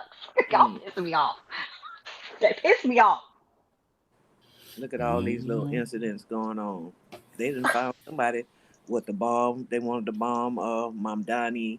Now they're shooting at the synagogue. Now there's stuff at Disneyland. Oh yeah, anything could happen. 9/11 should teach y'all anything can happen. The Boston Marathon should teach you anything can happen. Are Mm-hmm. y'all? Mhm. I need people to stop being fucking. I almost said the R word. Stop being stupid. The bombs that they placed during the January 6th incident didn't go off. But imagine if But they had. I and mean, that was an American. anything could happen. Mhm. There are Americans that's pissed off about this war too. We're not just talking about foreigners, you Yeah. know? Yes. and let's be clear, unhinged, unmedicated veterans got something to say. Just saying. Mm. We Uh, don't we uh, saw what happened with the active duty guy. The Air Force guy who burned himself alive. I'm just saying. uh-oh. Uh-oh. Somebody done I started know some that's shit right, over there. Amen. Oh Amen. shit. You better tell The it. smoke is coming. But even, I mean, the Oklahoma City bombing. Like, are y'all okay? No, Are they're y'all not okay? okay.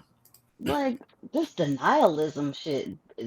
You know what? When people deny, like, clearly obvious things, that's one of my pet peeves. So we Like, have a I'm sorry to hear this happen to you and your friend, but it says my friend got killed because they swatted his string. That is horrible. ugh, that is, that's the problem with swatting right there. That is Mhm. the problem. People need to go to jail for that. Well, speaking of jail, y'all remember when Cain Velasquez went to jail for shooting that person that tried to molest his family? They keep saying molesting family member, but other reports say it's his son.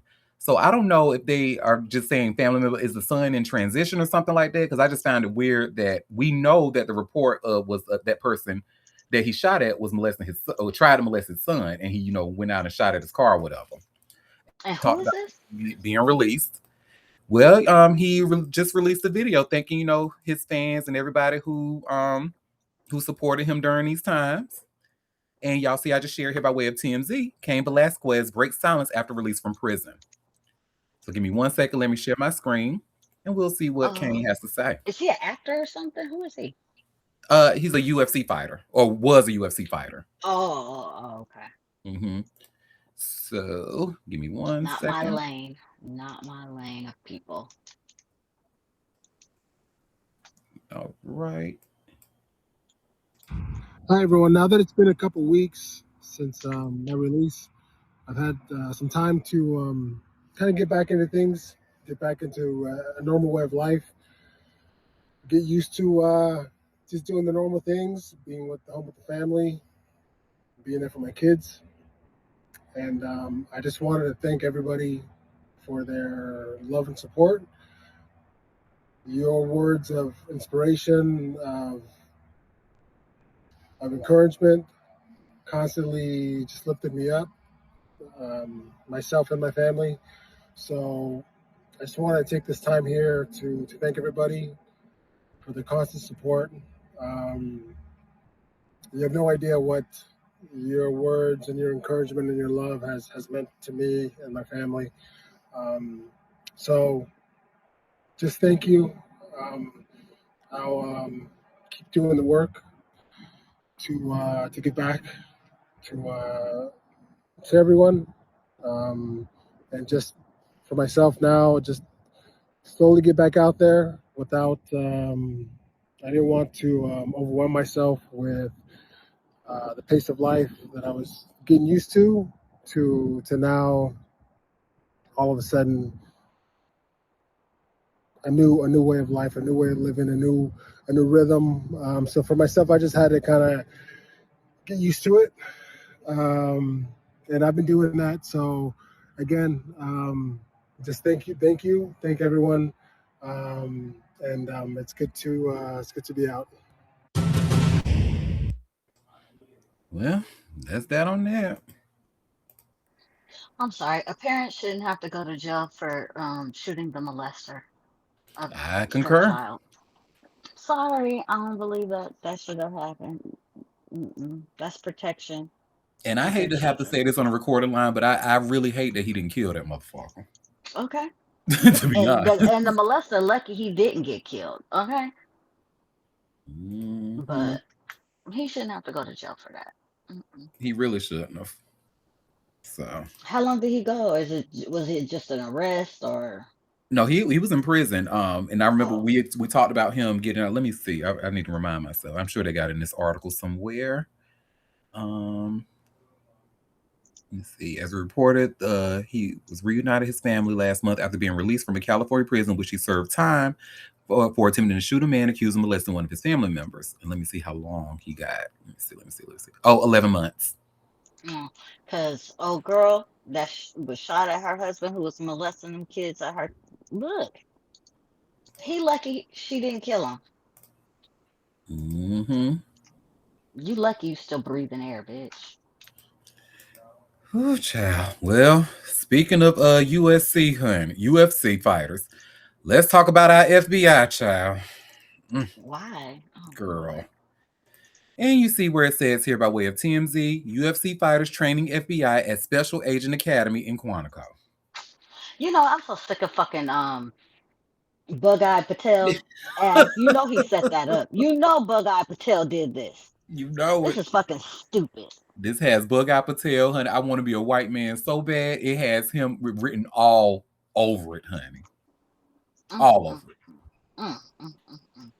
Well, the FBI and UFC collab is really happening. Months after Cash Patel said he'd enlist MMA fighters to help train special agents, some of combat sports' biggest names are making their way to Quantico to help recruits beef up their defense. Patel spoke about the move, saying it'll be a historic seminar at the Special Agent Academy, with a card full of names like Jorge Mastaval, Chris Weidman, Justin Gaethje, Claudia Gadella, Manel Cape, and Michael Chandler slated to help out. This is a tremendous opportunity for our FBI agents to learn and train with some of the greatest athletes on earth. helping the world premier law enforcement. Helping the world's premier law enforcement agency be even better prepared to protect the American people, Patel explained. He also thanked UFC honcho Dana White for the partnership, saying it'll make a huge impact in better defending the country.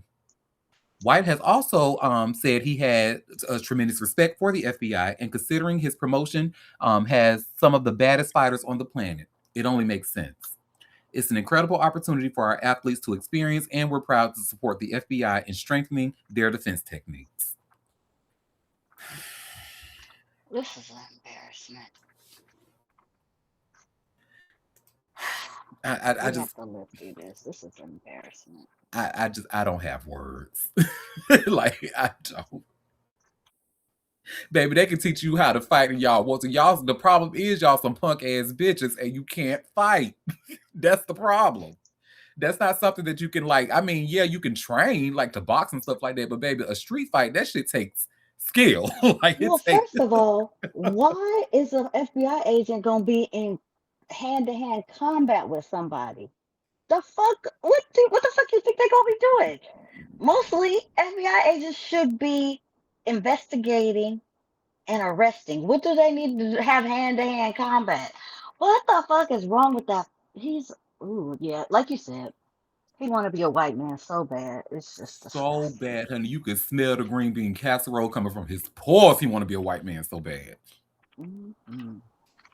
Well, and then Dana White. See, that's my whole thing. This only a white man can smack the shit out of his wife in public and still be like known as like they're talking about the head UFC honcho Dana White. I'm like, oh, girl. Slap the hell out of her at that club, honey. Everybody like, oh, well. It's a mess. It's a mess. Well, that's that on that. Did I tell y'all I had 3 stories left? That was my third story. No. I think oh, my bad. So now we got 2 more left. And I can't wait because I know my gorgeous moon has a lot to say about this, honey. But Tarjay and Pastor Jamal Scammer Bryant, honey. I've been told y'all that motherfucker was a scammer. Fuck him. But you see where it says here, by way of the root, the Target fast is over, but the fight isn't. Leaders reveal progress and work ahead. Where would you like me to start? Girl, and let's just see. I'm just gonna it says 1 year after Black consumers decided to take a stand against Target's reversal of diversity, equity, inclusion commitments to the Black community, the leaders of the Target fast no, they didn't call them. So the people of the Target fast boycott have gathered in the nation's capital today to update the country of the success of the mission. Although the fast may be over, they still believe the company still has some work to do. The Root spoke exclusively with Pastor Dr. Jamal Bryant of New Birth Missionary Baptist Church, Tamika D. Mallory, an activist and co-founder of Until Freedom, and Nina Bryant, former Democratic state senator from Ohio and founder of We Are Somebody, about the impacts of Black consumers cutting ties with Target and what is next. During their press conference, boycott leaders provided an update on ongoing discussions with Target executives who acknowledged the impact the loss of Black customers had on their bottom line. As various reports suggest, the Target fast cost the company more than $12 billion in market value.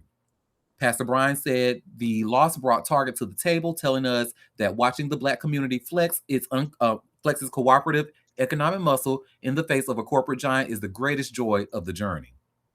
Aside from the revenue lost by Target, the upsurge of emphasis on supporting Black businesses is awe-inspiring, he said.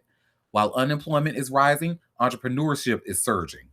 Collectively, our community represents the 12th wealthiest nation in the world, and now is the time for us to use it for development, not just consumption. President Donald Trump eliminated DEI efforts at the federal level at the beginning of his second term. In response, major American corporations, including Target, fell in line and cut programs intended to support corporate diversity. After walking back their commitment to DEI, Black folks decided to take a stand, making a commitment to take their money elsewhere. Target's answer to the loss of Black customers came with the development of the Belonging at the Bullseye strategy, which replaced the company's previous DEI strategy, which was cut due to pressure from the White House. The company also pledged another $1 million to Black-owned businesses in addition to the $2 billion it pledged in 2020 following the death of George Floyd. Bryant confirmed that Target has fulfilled 97% of its original commitment. But For while to who? there you go. Child, child. But while Go Black ahead, consumers finish. made it a serious statement with their wallets, Tamika Mallory pointed out that the boycott had a direct impact on the Black-owned brands and partners Target does business with. She says more could have been done to notify business owners in advance and allow them time to plan for other ways to reach customers. Although not, you know what? I think I'm just gonna kind of stop here because Thank you, you. yeah, this article was a whole bunch of nonsense, and how you see how the root, which I'm actually very surprised that they kind of framed it as if these three people were the leaders of this boycott. No, they were just the most popular. Mm-hmm. Mm-hmm. That's it. That's all. And I want to know who, what promises did they fulfill? To who? To the consumers, not Mr. Jamal Bryant himself, because he got whatever little check he got. They haven't publicly come out and addressed anything about the reason why that we're boycotting them. They haven't come out and publicly apologized to not just the Black community, but the LGBT community, um, every other community that they put forward and highlighted under the DEI programs. And for them to be such an ally for so many years, and then just at a drop of a dime, drop the program and they throw us to the side like our dollars didn't matter. Bitch, you got us fucked up. I'm never going back. Fuck you. That Fuck part. What she Target. said. Because Can you I hear that me? and that's so many Black people love to go on Target and just walk around and Yeah, shop now we hear and you. spend their money and do whatever and kill time in Target. That was our little happy place. Bitch, fuck you. They have never. They go and every time they came out, they added insult to injury. Why are you gonna talk about we're gonna bring back Target? Bitch, how can you bring back something you didn't invent? Huh? That's tone deaf. That means you're not being accountable for what the problem is. Sound Bitch, like a fuck op to you. me. Fuck Jamal Bryant. Fuck Right. everybody who went up there that agreed with this bullshit. That no, bitch, it ain't over. And who is he? He ain't finna. He don't dictate what we do over here. And y'all need to give credit to the Black woman in Minneapolis who actually started the boycott at the headquarters of Target. That part. Let me find her name so we can say her name on the show because I forget her Yeah. name. Let's talk about Wait, can her. y'all hear me? We hear Yes, you. Oh, Okay. yes. Okay. I wanted to chime in very quickly. And plus one, plus 1,000 to what Moon has said, because these people don't tell us what we can and can't boycott. And you just, like you said, Auntie, you're just one of the most visible people to sit up there and try to claim that you are able to boycott. But I'm curious, what side deal or back deal did you make with Mm-hmm. Target that Mm-hmm. caused you to sit up here and say That that, part. oh, this boycott is over? Because I don't know Target supporting anything else. I haven't seen any information about Target reversing their strategies when it Right. comes to DEI. Haven't seen a damn thing about them investing money in the Black community. So why are we now all of a sudden talking about, oh, let's spend our Black dollars there again? Absolutely not. Only thing I've seen them do is fire the CEO, who the board blamed misled them when they changed their DEI policies, which in reality, y'all was doing that to appease the orange Cheeto that's at the White House. You entered in a new CEO who ain't even of any other representation but a white man. And then all of a sudden, you done partnered with Jamal Bryant to tell Black people, oh, start spending at this store again? Goodbye. Goodbye. Have several seats. You can have a seat on that church pew along with Jamal and his tight ass congregation that'll follow him blindly on some bullshit until you tell us how much you paid Jamal to get him to say that to you, to say that to black people, because that's insane. That part. Thank you for your Agreed. okay. And hey, Libra Queen. Good, good evening, congregation of blacks.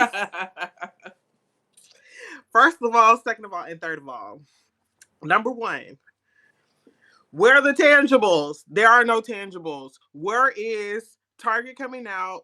Not necessarily even saying, hey, you gotta mend this bridge amongst black people. But where is Target? Where are the tangibles for Target fucking over the black owned brands that were in their stores that were irreparably harmed by the fact that black people said, bitch, we gotta go.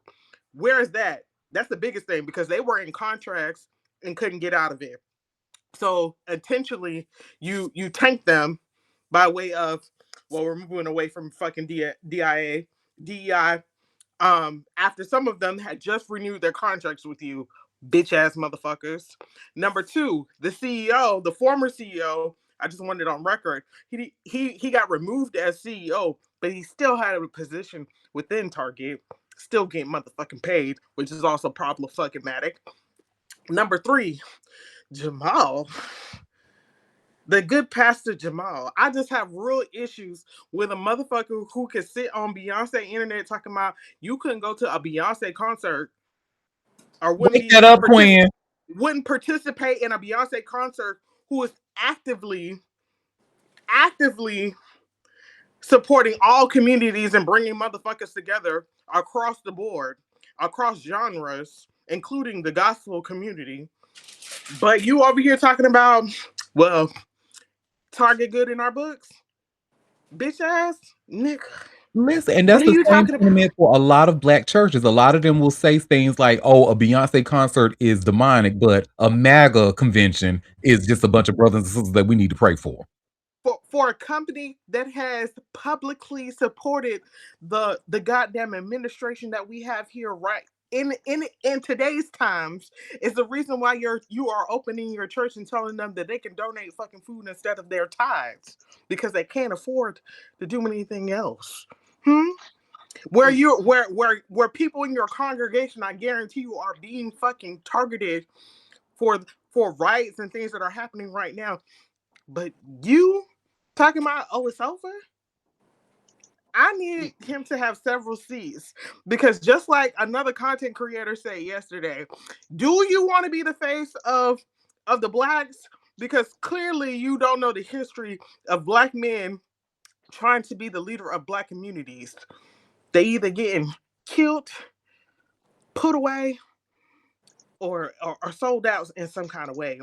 We end up finding out you know what I'm saying, Today's age, they're they not. sell out quicker than whew, they be so bought and paid for. Get the fuck out of here.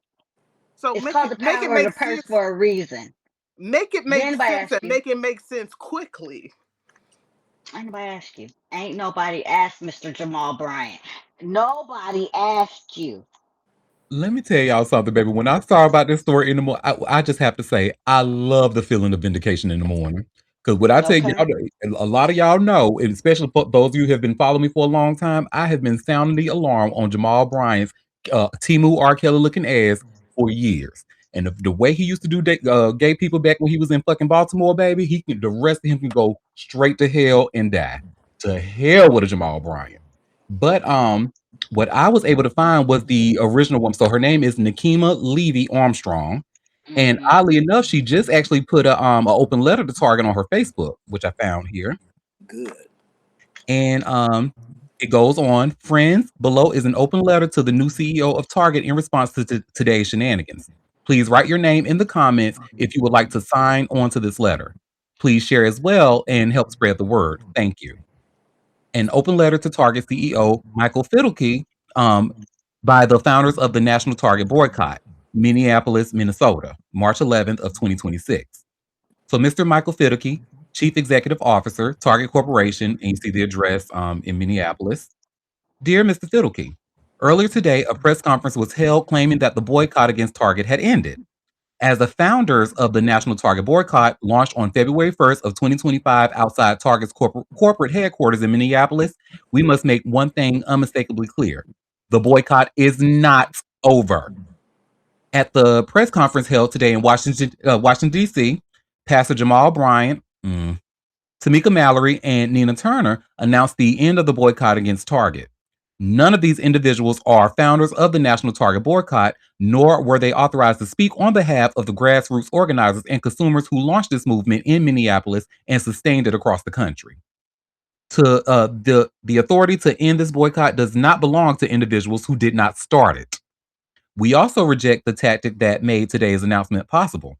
Instead of engaging directly with the local leaders and organizers who initiated this movement, Target has chosen to elevate outside voices, including Pastor Jamal Bryant, Tamika Mallory, and Nina Turner, and Reverend Al Sharpton, in an apparent attempt to bypass the founders of this boycott and manufacture the appearance of consensus.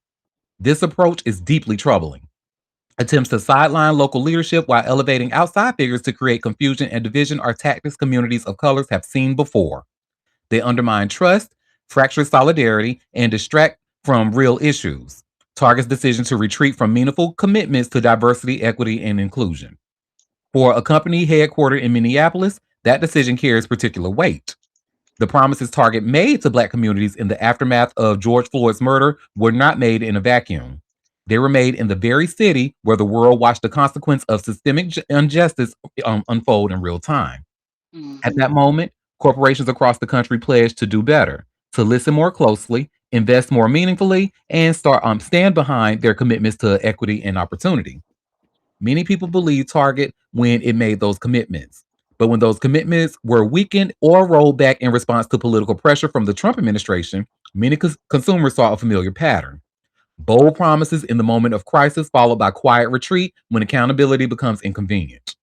This is why the National Target Boycott began. This movement was never about symbolism or temporary outrage. It was about accountability. Black consumers represent one of the most powerful economic forces in the United States with trillions of dollars in annual purchasing power. The National Target Boycott has demonstrated what happens when that power is organized with purpose.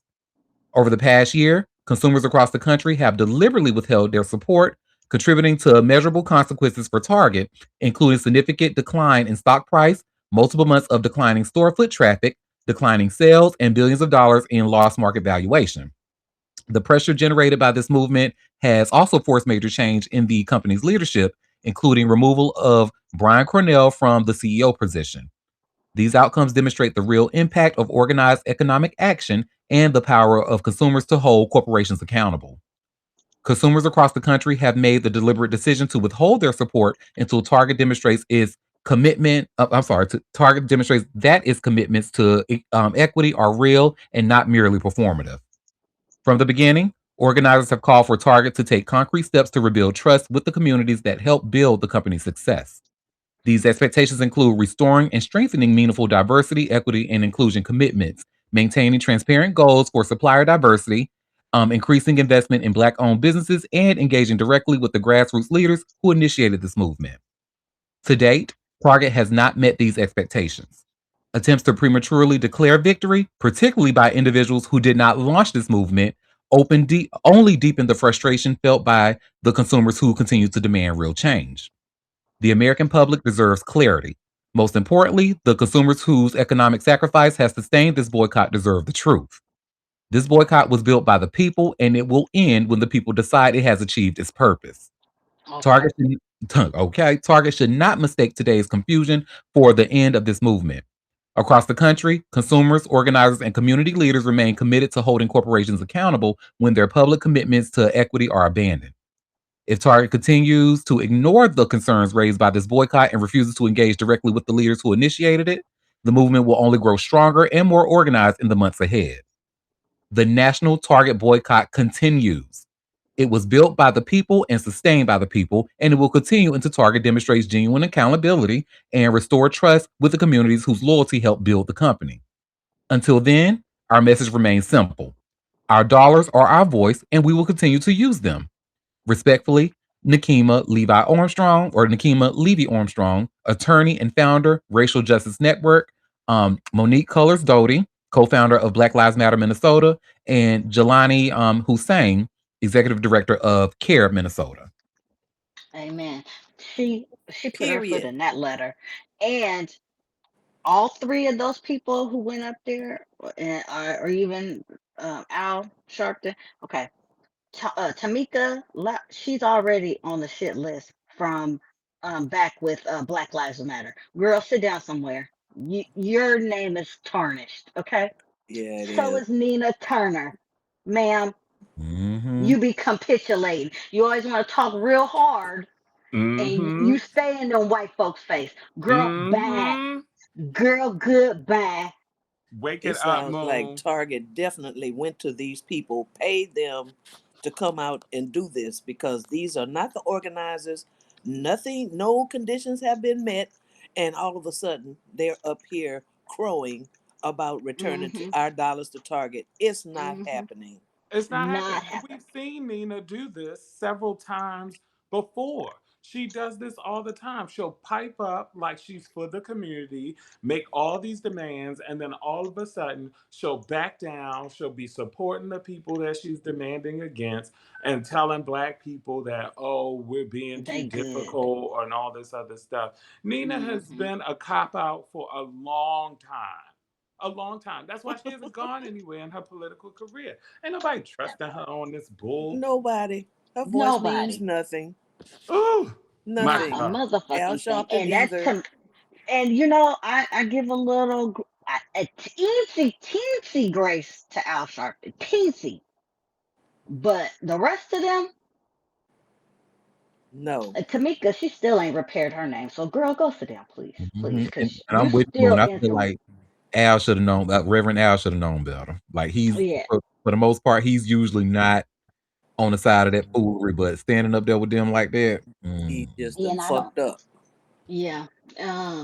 But them other three, absolutely not. Absolutely not. and fuck Al too. I don't care what he did in the past. This bullshit here, attaching his name to this bullshit. Mm-hmm. Yeah. No, no, no. Did they even Yep. talk to this lady? I bet you not a Oh, single one of them even of course talked to not. this I lady. don't think they did because that's what they that's what I got from her. It looked like she has not.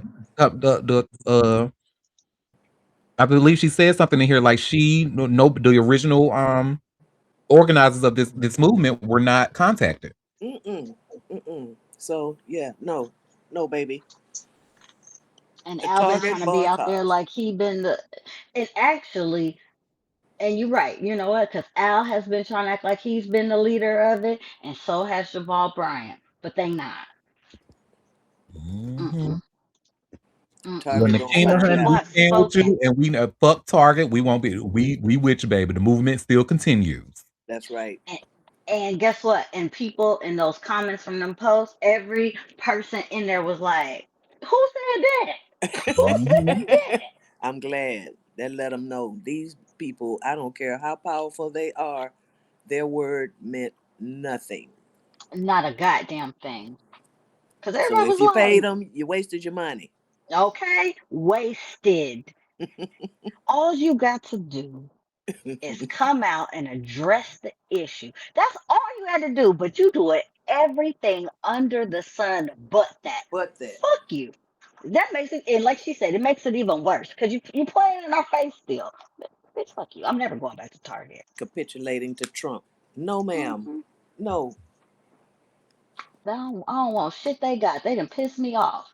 And I know everybody goes, well, how can we, where we go shop if everybody's racist? Everybody's racist. You know, everybody is racist. But guess what? When a motherfucker play in your face like that play like Mm, they an ally and that we're on your side and we got your back, and mm, then you leave us for dead?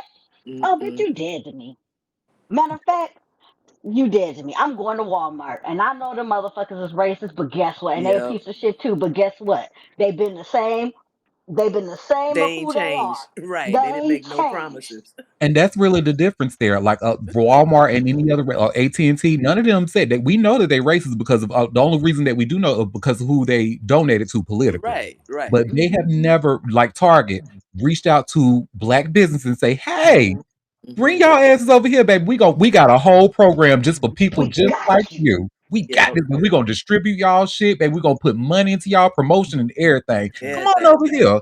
And then all of a sudden, well, y'all, we promised you that we were gonna do all this, but we just because of our president, and they tried to blame it on the president, of course. But they had every because a lot of other companies did not fall, but for the Trump administration's bullshit with the anti DEI initiatives.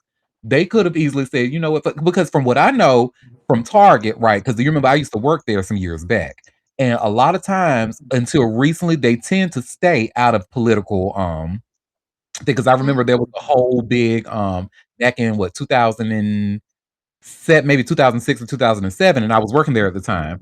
And someone came in there and asked to speak with a manager, and then he asked the manager about like why doesn't Target support military efforts or something. I forget what the question was, but my manager was looking sir, I'm just here to collect a check. I don't have no say so in none of this.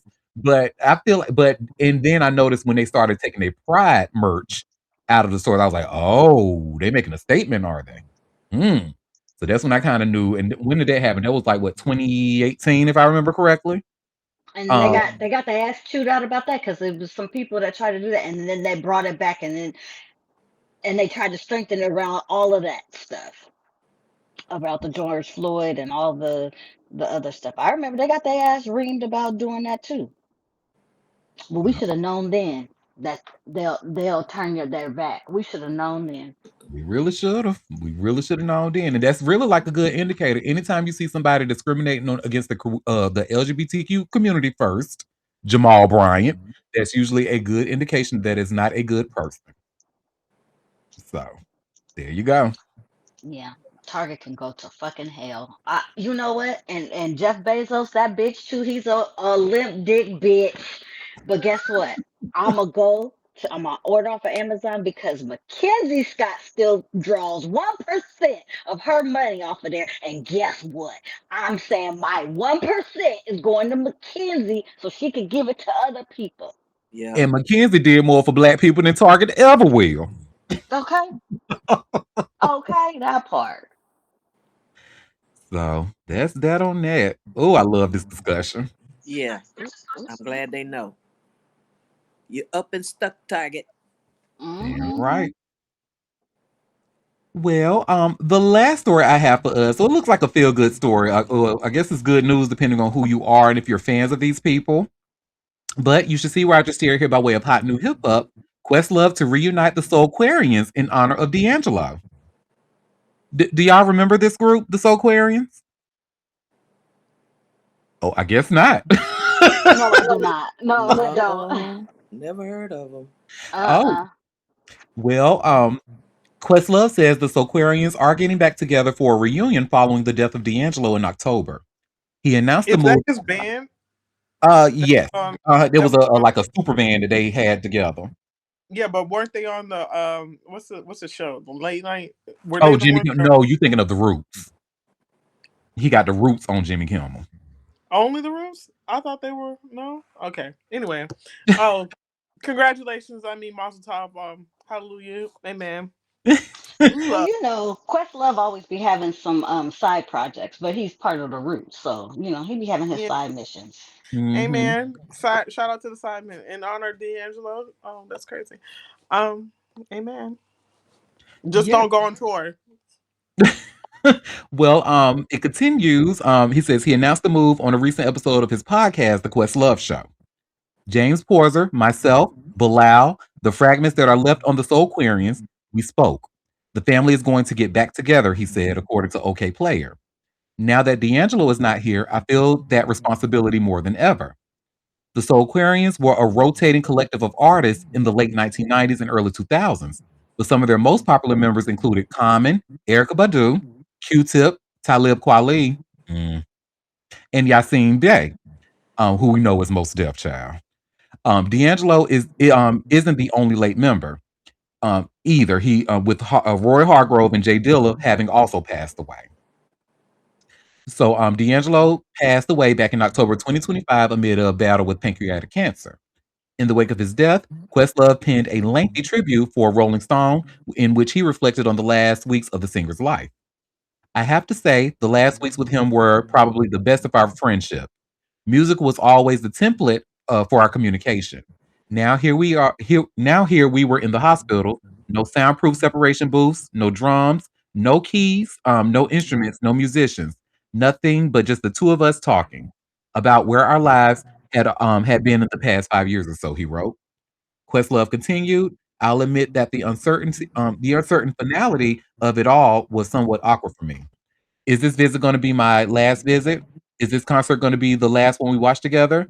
Will this be the last Jay Dilla beat we lose our minds over? Man, since that day back in 1996, talking about our hometowns and high school and our churches and our fathers and how we escaped it all, we hadn't talked all that deep. Mm.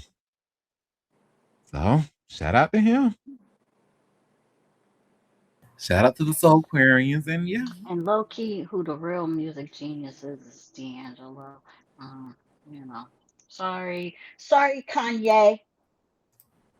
that part. That's a real musical genius talent Well, over why you there. apologizing to that nut? Well, I'm just sorry, not sorry. It's really sorry, not sorry. Well, y'all, that was all the tea that I have for us on my notepad today. So before we head out, I always like to ask, do y'all have any tea that you want to share or any tea that I might have missed? And Chill actually did bring up that mass shooting that happened at a mosque in Detroit. Let me find A some synagogue, yeah. a Apparently, synagogue. the I'm sorry. shooter is dead and a security guard was hurt, but apparently, I guess they got to him before he could get in and cause major Yeah, he rammed his car too, destruction. right? Yeah, Oh, I didn't see. I was just reading the ticker where they said a security guard was hurt and the shooter is dead. yeah. So I guess they got to him first. Good, good. Thank Fuck God. ass. Fuck ass. But Let me you see. are Now, not only attacking Iran, but you're out here doing the same things that you did in Gaza to these people in these other countries, bombing civilian areas. I mean, and have been accused allegedly of using white phosphorus, which is a agent that burns your skin chemical to the agent. bone.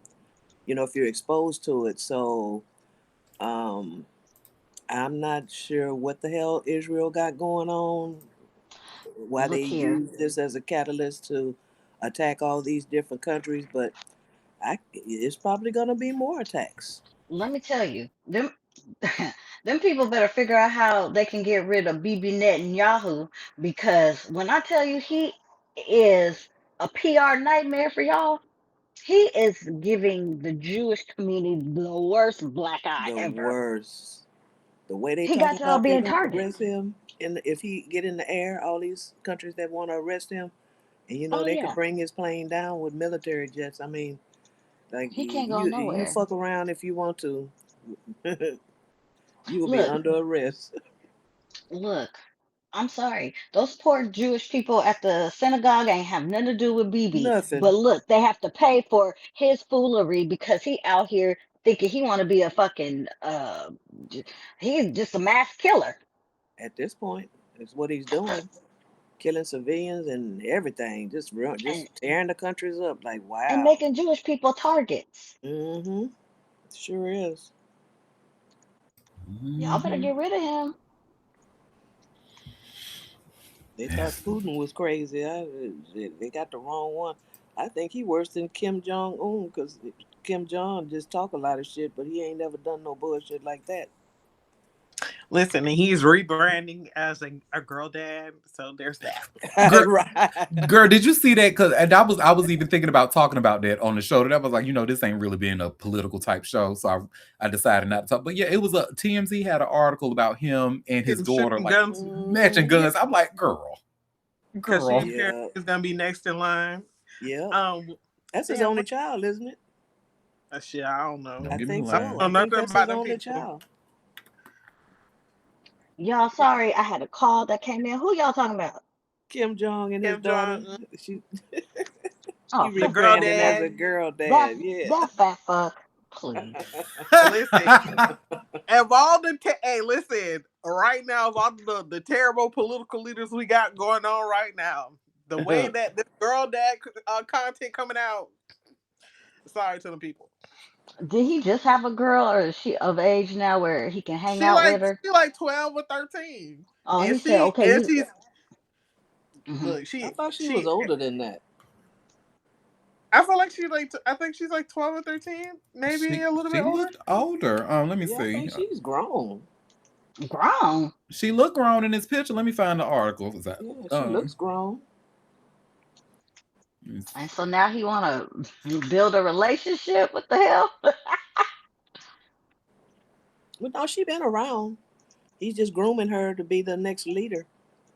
Does he not have any boys? I Because don't you know think. I how they think it's his normally only do. child. I don't think he has sons. Oh, yeah, that girl. Look at the thumbnail. That girl looks grown. well, grown, like tall She grown.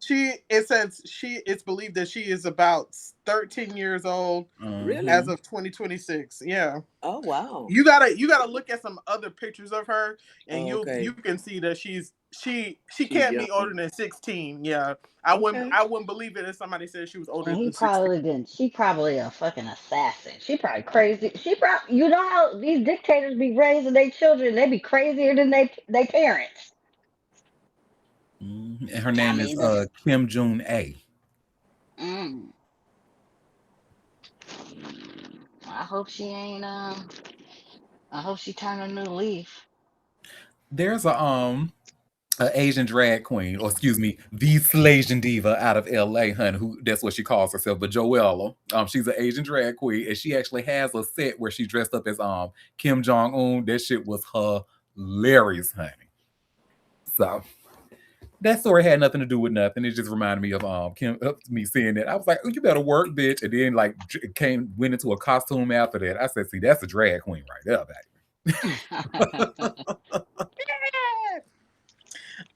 You know what I also just found out today, that I was not that I was unaware. Clearly, I was not paying attention to the media, because y'all know I don't be paying attention sometimes. But Idris Elba was knighted, and I did not know that. Sir Idris Elba, some middle names Mm-hmm. in the midst. I was like, damn, and where he get his doctorate in? Like, where have I been? What's going on? You not keeping up with your man? That's not my man. And I feel like we've talked about that. I thought, yeah, Listen, we mentioned when um, he was knighted. that because it happened in last year, December. But Yeah. yeah, I don't be keeping up with him. That's not my man. Oh, okay. I'm sorry. He got Forgive a Yeah, me. wife. He got I children. That's almost remember us talking about that in here because like we mentioned, oh, he's a knight and a DJ or something like that. I remember us yeah. talking about that. I know he's a DJ, because I have one of his. I've listened to one of his songs. That's not terrible. Um, but someone had also, in the article that I went to go try to verify this information, it was like they titled him doctor, and I was like, wait, this nigga got a doctorate? And what? What he be doing? Side quests he be going on? Let me see. Let me see. I'm looking, And is looking. it an honorary doctorate or is it a real doctorate? Or... Listen, because I be like, y'all be trying to give people doctorates, but for what? An honorary doctorate for what? Yep. We talked about it on the New Year's Eve show when Jelani came on and talked about it. And I'm gonna tell Mm-hmm. you why you checked out, Libra Queen. I'm about to show you exactly why you checked out of that story. Hold on, let me share my screen real quick. Oh, the bald headed demon. Yep. Fuck her. Fuck her. Oh, okay. Fuck her. Yes, honey. I knew because I was like, I know that sounds familiar. I know we talked about that, but yep, I Yeah. think as soon as I mentioned her, because I think she was knighted in the process too. And once we talked about her, I think that you just checked out. Listen, when I say again, if that bitch ain't got a hater, I am dead. You hear me? I am gone. I'm off in the ether, because baby, one thing's for certain, two things for sure. You cannot convince me. No, bitch is up and it's stuck. You That's cannot right. Use convince a real hater. a real hater. Okay, I'm really in my Kendrick bag. You feel me? I don't, and you ain't even did nothing to me personally, bitch. it's on the strength of the community. It's on the strength of my ancestors. It's on the strength of Black people and Black culture, Well, bitch. what she said about Black Americans was very personal to someone like you and me. So no, I think I Correct. would argue that she did do something personal to us. True, absolutely. But yeah, bitch, don't you ever in your life. You may be over here kicking and smiling with your little nails and all. No. If somebody say she ain't got a hater, bitch, they don't know about me. Forever hater. I just did a search. Kim Jong apparently is believed to have 3 children. The eldest is a son born in 2010.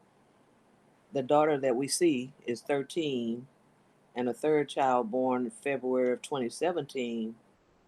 That the gender has not been publicly confirmed. I thought he had an older son. I'm just shocked that he's not grooming him to be the next leader. He must be something wrong with something might be Or wrong with him. depends on who the mother is. I'm assuming they're not by the same person. I don't know. I don't. That's alleged, so I don't know. But yeah, he's Listen, always with his daughter. someone said, if it's true that she's about to take reign, she's gonna be the greatest DEI candidate of all time. She's gonna put us on the board for women in the dictatorship slash I forgot what they said slash something spectrum. I said, you know what, you're right, because we ain't got one of them. You know what I'm saying? But I just think it's interesting that the content now, the rebranding that's coming out now, he's such a girl dad compared to all these horrible other motherfuckers out here. Jesus. And that's saying that, like, the fact that he is becoming not I'm gonna say popular, but he's getting looked at in a more positive light in comparison to these other motherfuckers speaks volumes at the state of the world right now. Mm-hmm. Oh, we have a comment saying, "Ew, is Donald a girl dad too?" Mm-hmm. Yes, he Now is. he be wanting to, you know what? Don't go there. Don't say This it. a recorded. This a recorded line. Yeah, that's a You know recorded what? line. That's Mm-hmm. right. That's it. But you read Yeah. my mind, but don't say it. Yep. Mm-hmm. She was going to say he was going to fry some fish. That's what he want to do. Fry some fish. Or take a big what he eat? Don't he eat yes, it's been reported that he likes a well done steak with ketchup. Yuck. Yeah. There's a rumor that the son is physically or mentally unfit to succeed. There's something there. Yeah, he Look, probably I called it. There's a probably is rumor. yeah, he's probably autistic. Okay, that's from NPR. It's not verified, but yeah. But shout out to the girlie getting her come up, because a lot of times they be like, he ain't got a male successor, ain't nobody gonna be able to take over. He over here like equal opportunity. You know what I'm saying? We have a comment in the chat saying anything over rare is burnt. Well, you know what? That's fine. I will take a burnt medium, please. Hello. Yeah. Hello. I'll do medium and medium rare. That's it. I'll stay right in that pocket. Anything else is crazy. Let me get a nice medium. Sometimes a little piece of rare, depending on how big the steak is and how if I'm going to be able to consume it all. Because by the time I eat the portion of it that's medium and I have to go back and reheat it, it's going to be, it's going to be a little stiff. But yeah, a rare steak, yuck. I've never had it. I'm too scared. I mean, and I hear it's amazing. I hear it tastes amazing, but listen, don't let them people lie to you. Yes, because they sitting there talking about somebody said, "Ooh, I like mine bloody. I want my cow. I want to hear it mooing when it comes to my plate." I'm like, listen, Auntie, don't let them people lie to you. Do not let them people lie to you, especially unless, and I will say this, unless you have had an issue with like an iron deficiency. Really, don't let them people lie to you, because the only people who I really know crave a steak or have like this like feeling for it are people who have iron deficiencies, and like they can taste it. They want that taste in their mouth. Outside of that, no. Oh, kind of like the same people who be eating like cornstarch. Correct. And stuff. Mm-hmm. Yeah. Okay, that makes sense. Okay, well, thank you, Libra Queen. I will take a medium, please. Or medium well, if I'm feeling a little spicy. If I'm with around a group of niggas, then I'll say medium well, but I gotta have a well because anything that's not well done and you in the company of black people, they always gonna look at you crazy. Like, bitch, like a girl, especially at like one of those Japanese hibachi restaurants. If you tell the person, yes, I like my medium, honey, the whole table will turn around and look at you. You want yours? What? This has happened before. I'm speaking from experience. Well, they ain't got to eat it. I got to eat it. I'm ordering like I want it. Damn right. And y'all can have my white sauce. I don't want nothing that's mayo based. No, thank you. Please, Lord. I'll take plenty of that. What's the brown sauce or the whatever ginger Worcestershire sauce? Yeah. I like that, but that white sauce. Let me get some Heinz 57. You know what I'm saying? Some steak sauce. Hello. They be like, oh, a good steak don't need sauce, baby. Listen, let me tell you, there's sometimes there's a flavor profile I'll be looking for, and it be needing that sauce. But a good steak, you can just eat it, like it's seasoned just perfectly. That is a good situation. But if you like your sauce on your steak, well, Listen, I'm not saying you can't do it. No, I know. I'm just teasing Queen.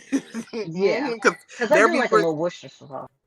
There be a specific flavor profile that I be needing sometimes, and I'd be like, I need this exact thing. Like back in the day, I used to go to, what's the place? For their T-bone steak and eggs, and I would get raw onions. You hear me? With a little bit of that Heinz 57 sauce, and you talking about go to town. God, it's so good. Yes, I know that's right. Well, thank y'all for those pieces of tea and this good. Now I'm hungry. Y'all talking about all this damn steak and shit. And I haven't had any lunch. Did y'all have any other tea that I might have missed or that we want to talk about? I don't. I just want to say, reiterate that I definitely love the conversation around the Target boycott, and let's keep it up. Damn right. Amen. And happy birthday! Happy birthday, my chili. Thank you. Sorry, you're going to hear your ears ringing some more. Now I'm saying, my co-host is Happy a birthday, love. 70-year-old retired nurse. And I'm only saying that because, like most people, if they hear that, they're going to say, oh, if she in there, then she know this. They're saying no bullshit. Because somebody of her age and her profession ain't going to be sitting nowhere. That's a bunch of bullshit. So, yeah. And they're right. You already know. Another person who runs a strict program. She right. quiet as a cat. She runs a strict, tight program over there. Hello, the original block list security. Don't need it in my life, baby. Don't need it. Okay. It causes wrinkles, and you see that's why she looks so good at her age because she ain't stressing. Fuck y'all, block. Well, y'all, thank you for taking time out of your busy day to come and sit with me and Chili on her day of birth. We will be back tomorrow for another live show at 12:30 p.m. Eastern Standard Time if you can make it. Do not forget to subscribe to a bitch. Head over to auntiederrick.com and hit that big green subscribe button at the top left. It is completely free to join my mailing list, and you get your daily hugs from me. Until tomorrow, you all have a fabulous rest of your day. Bye, everybody. Bye. Cheers.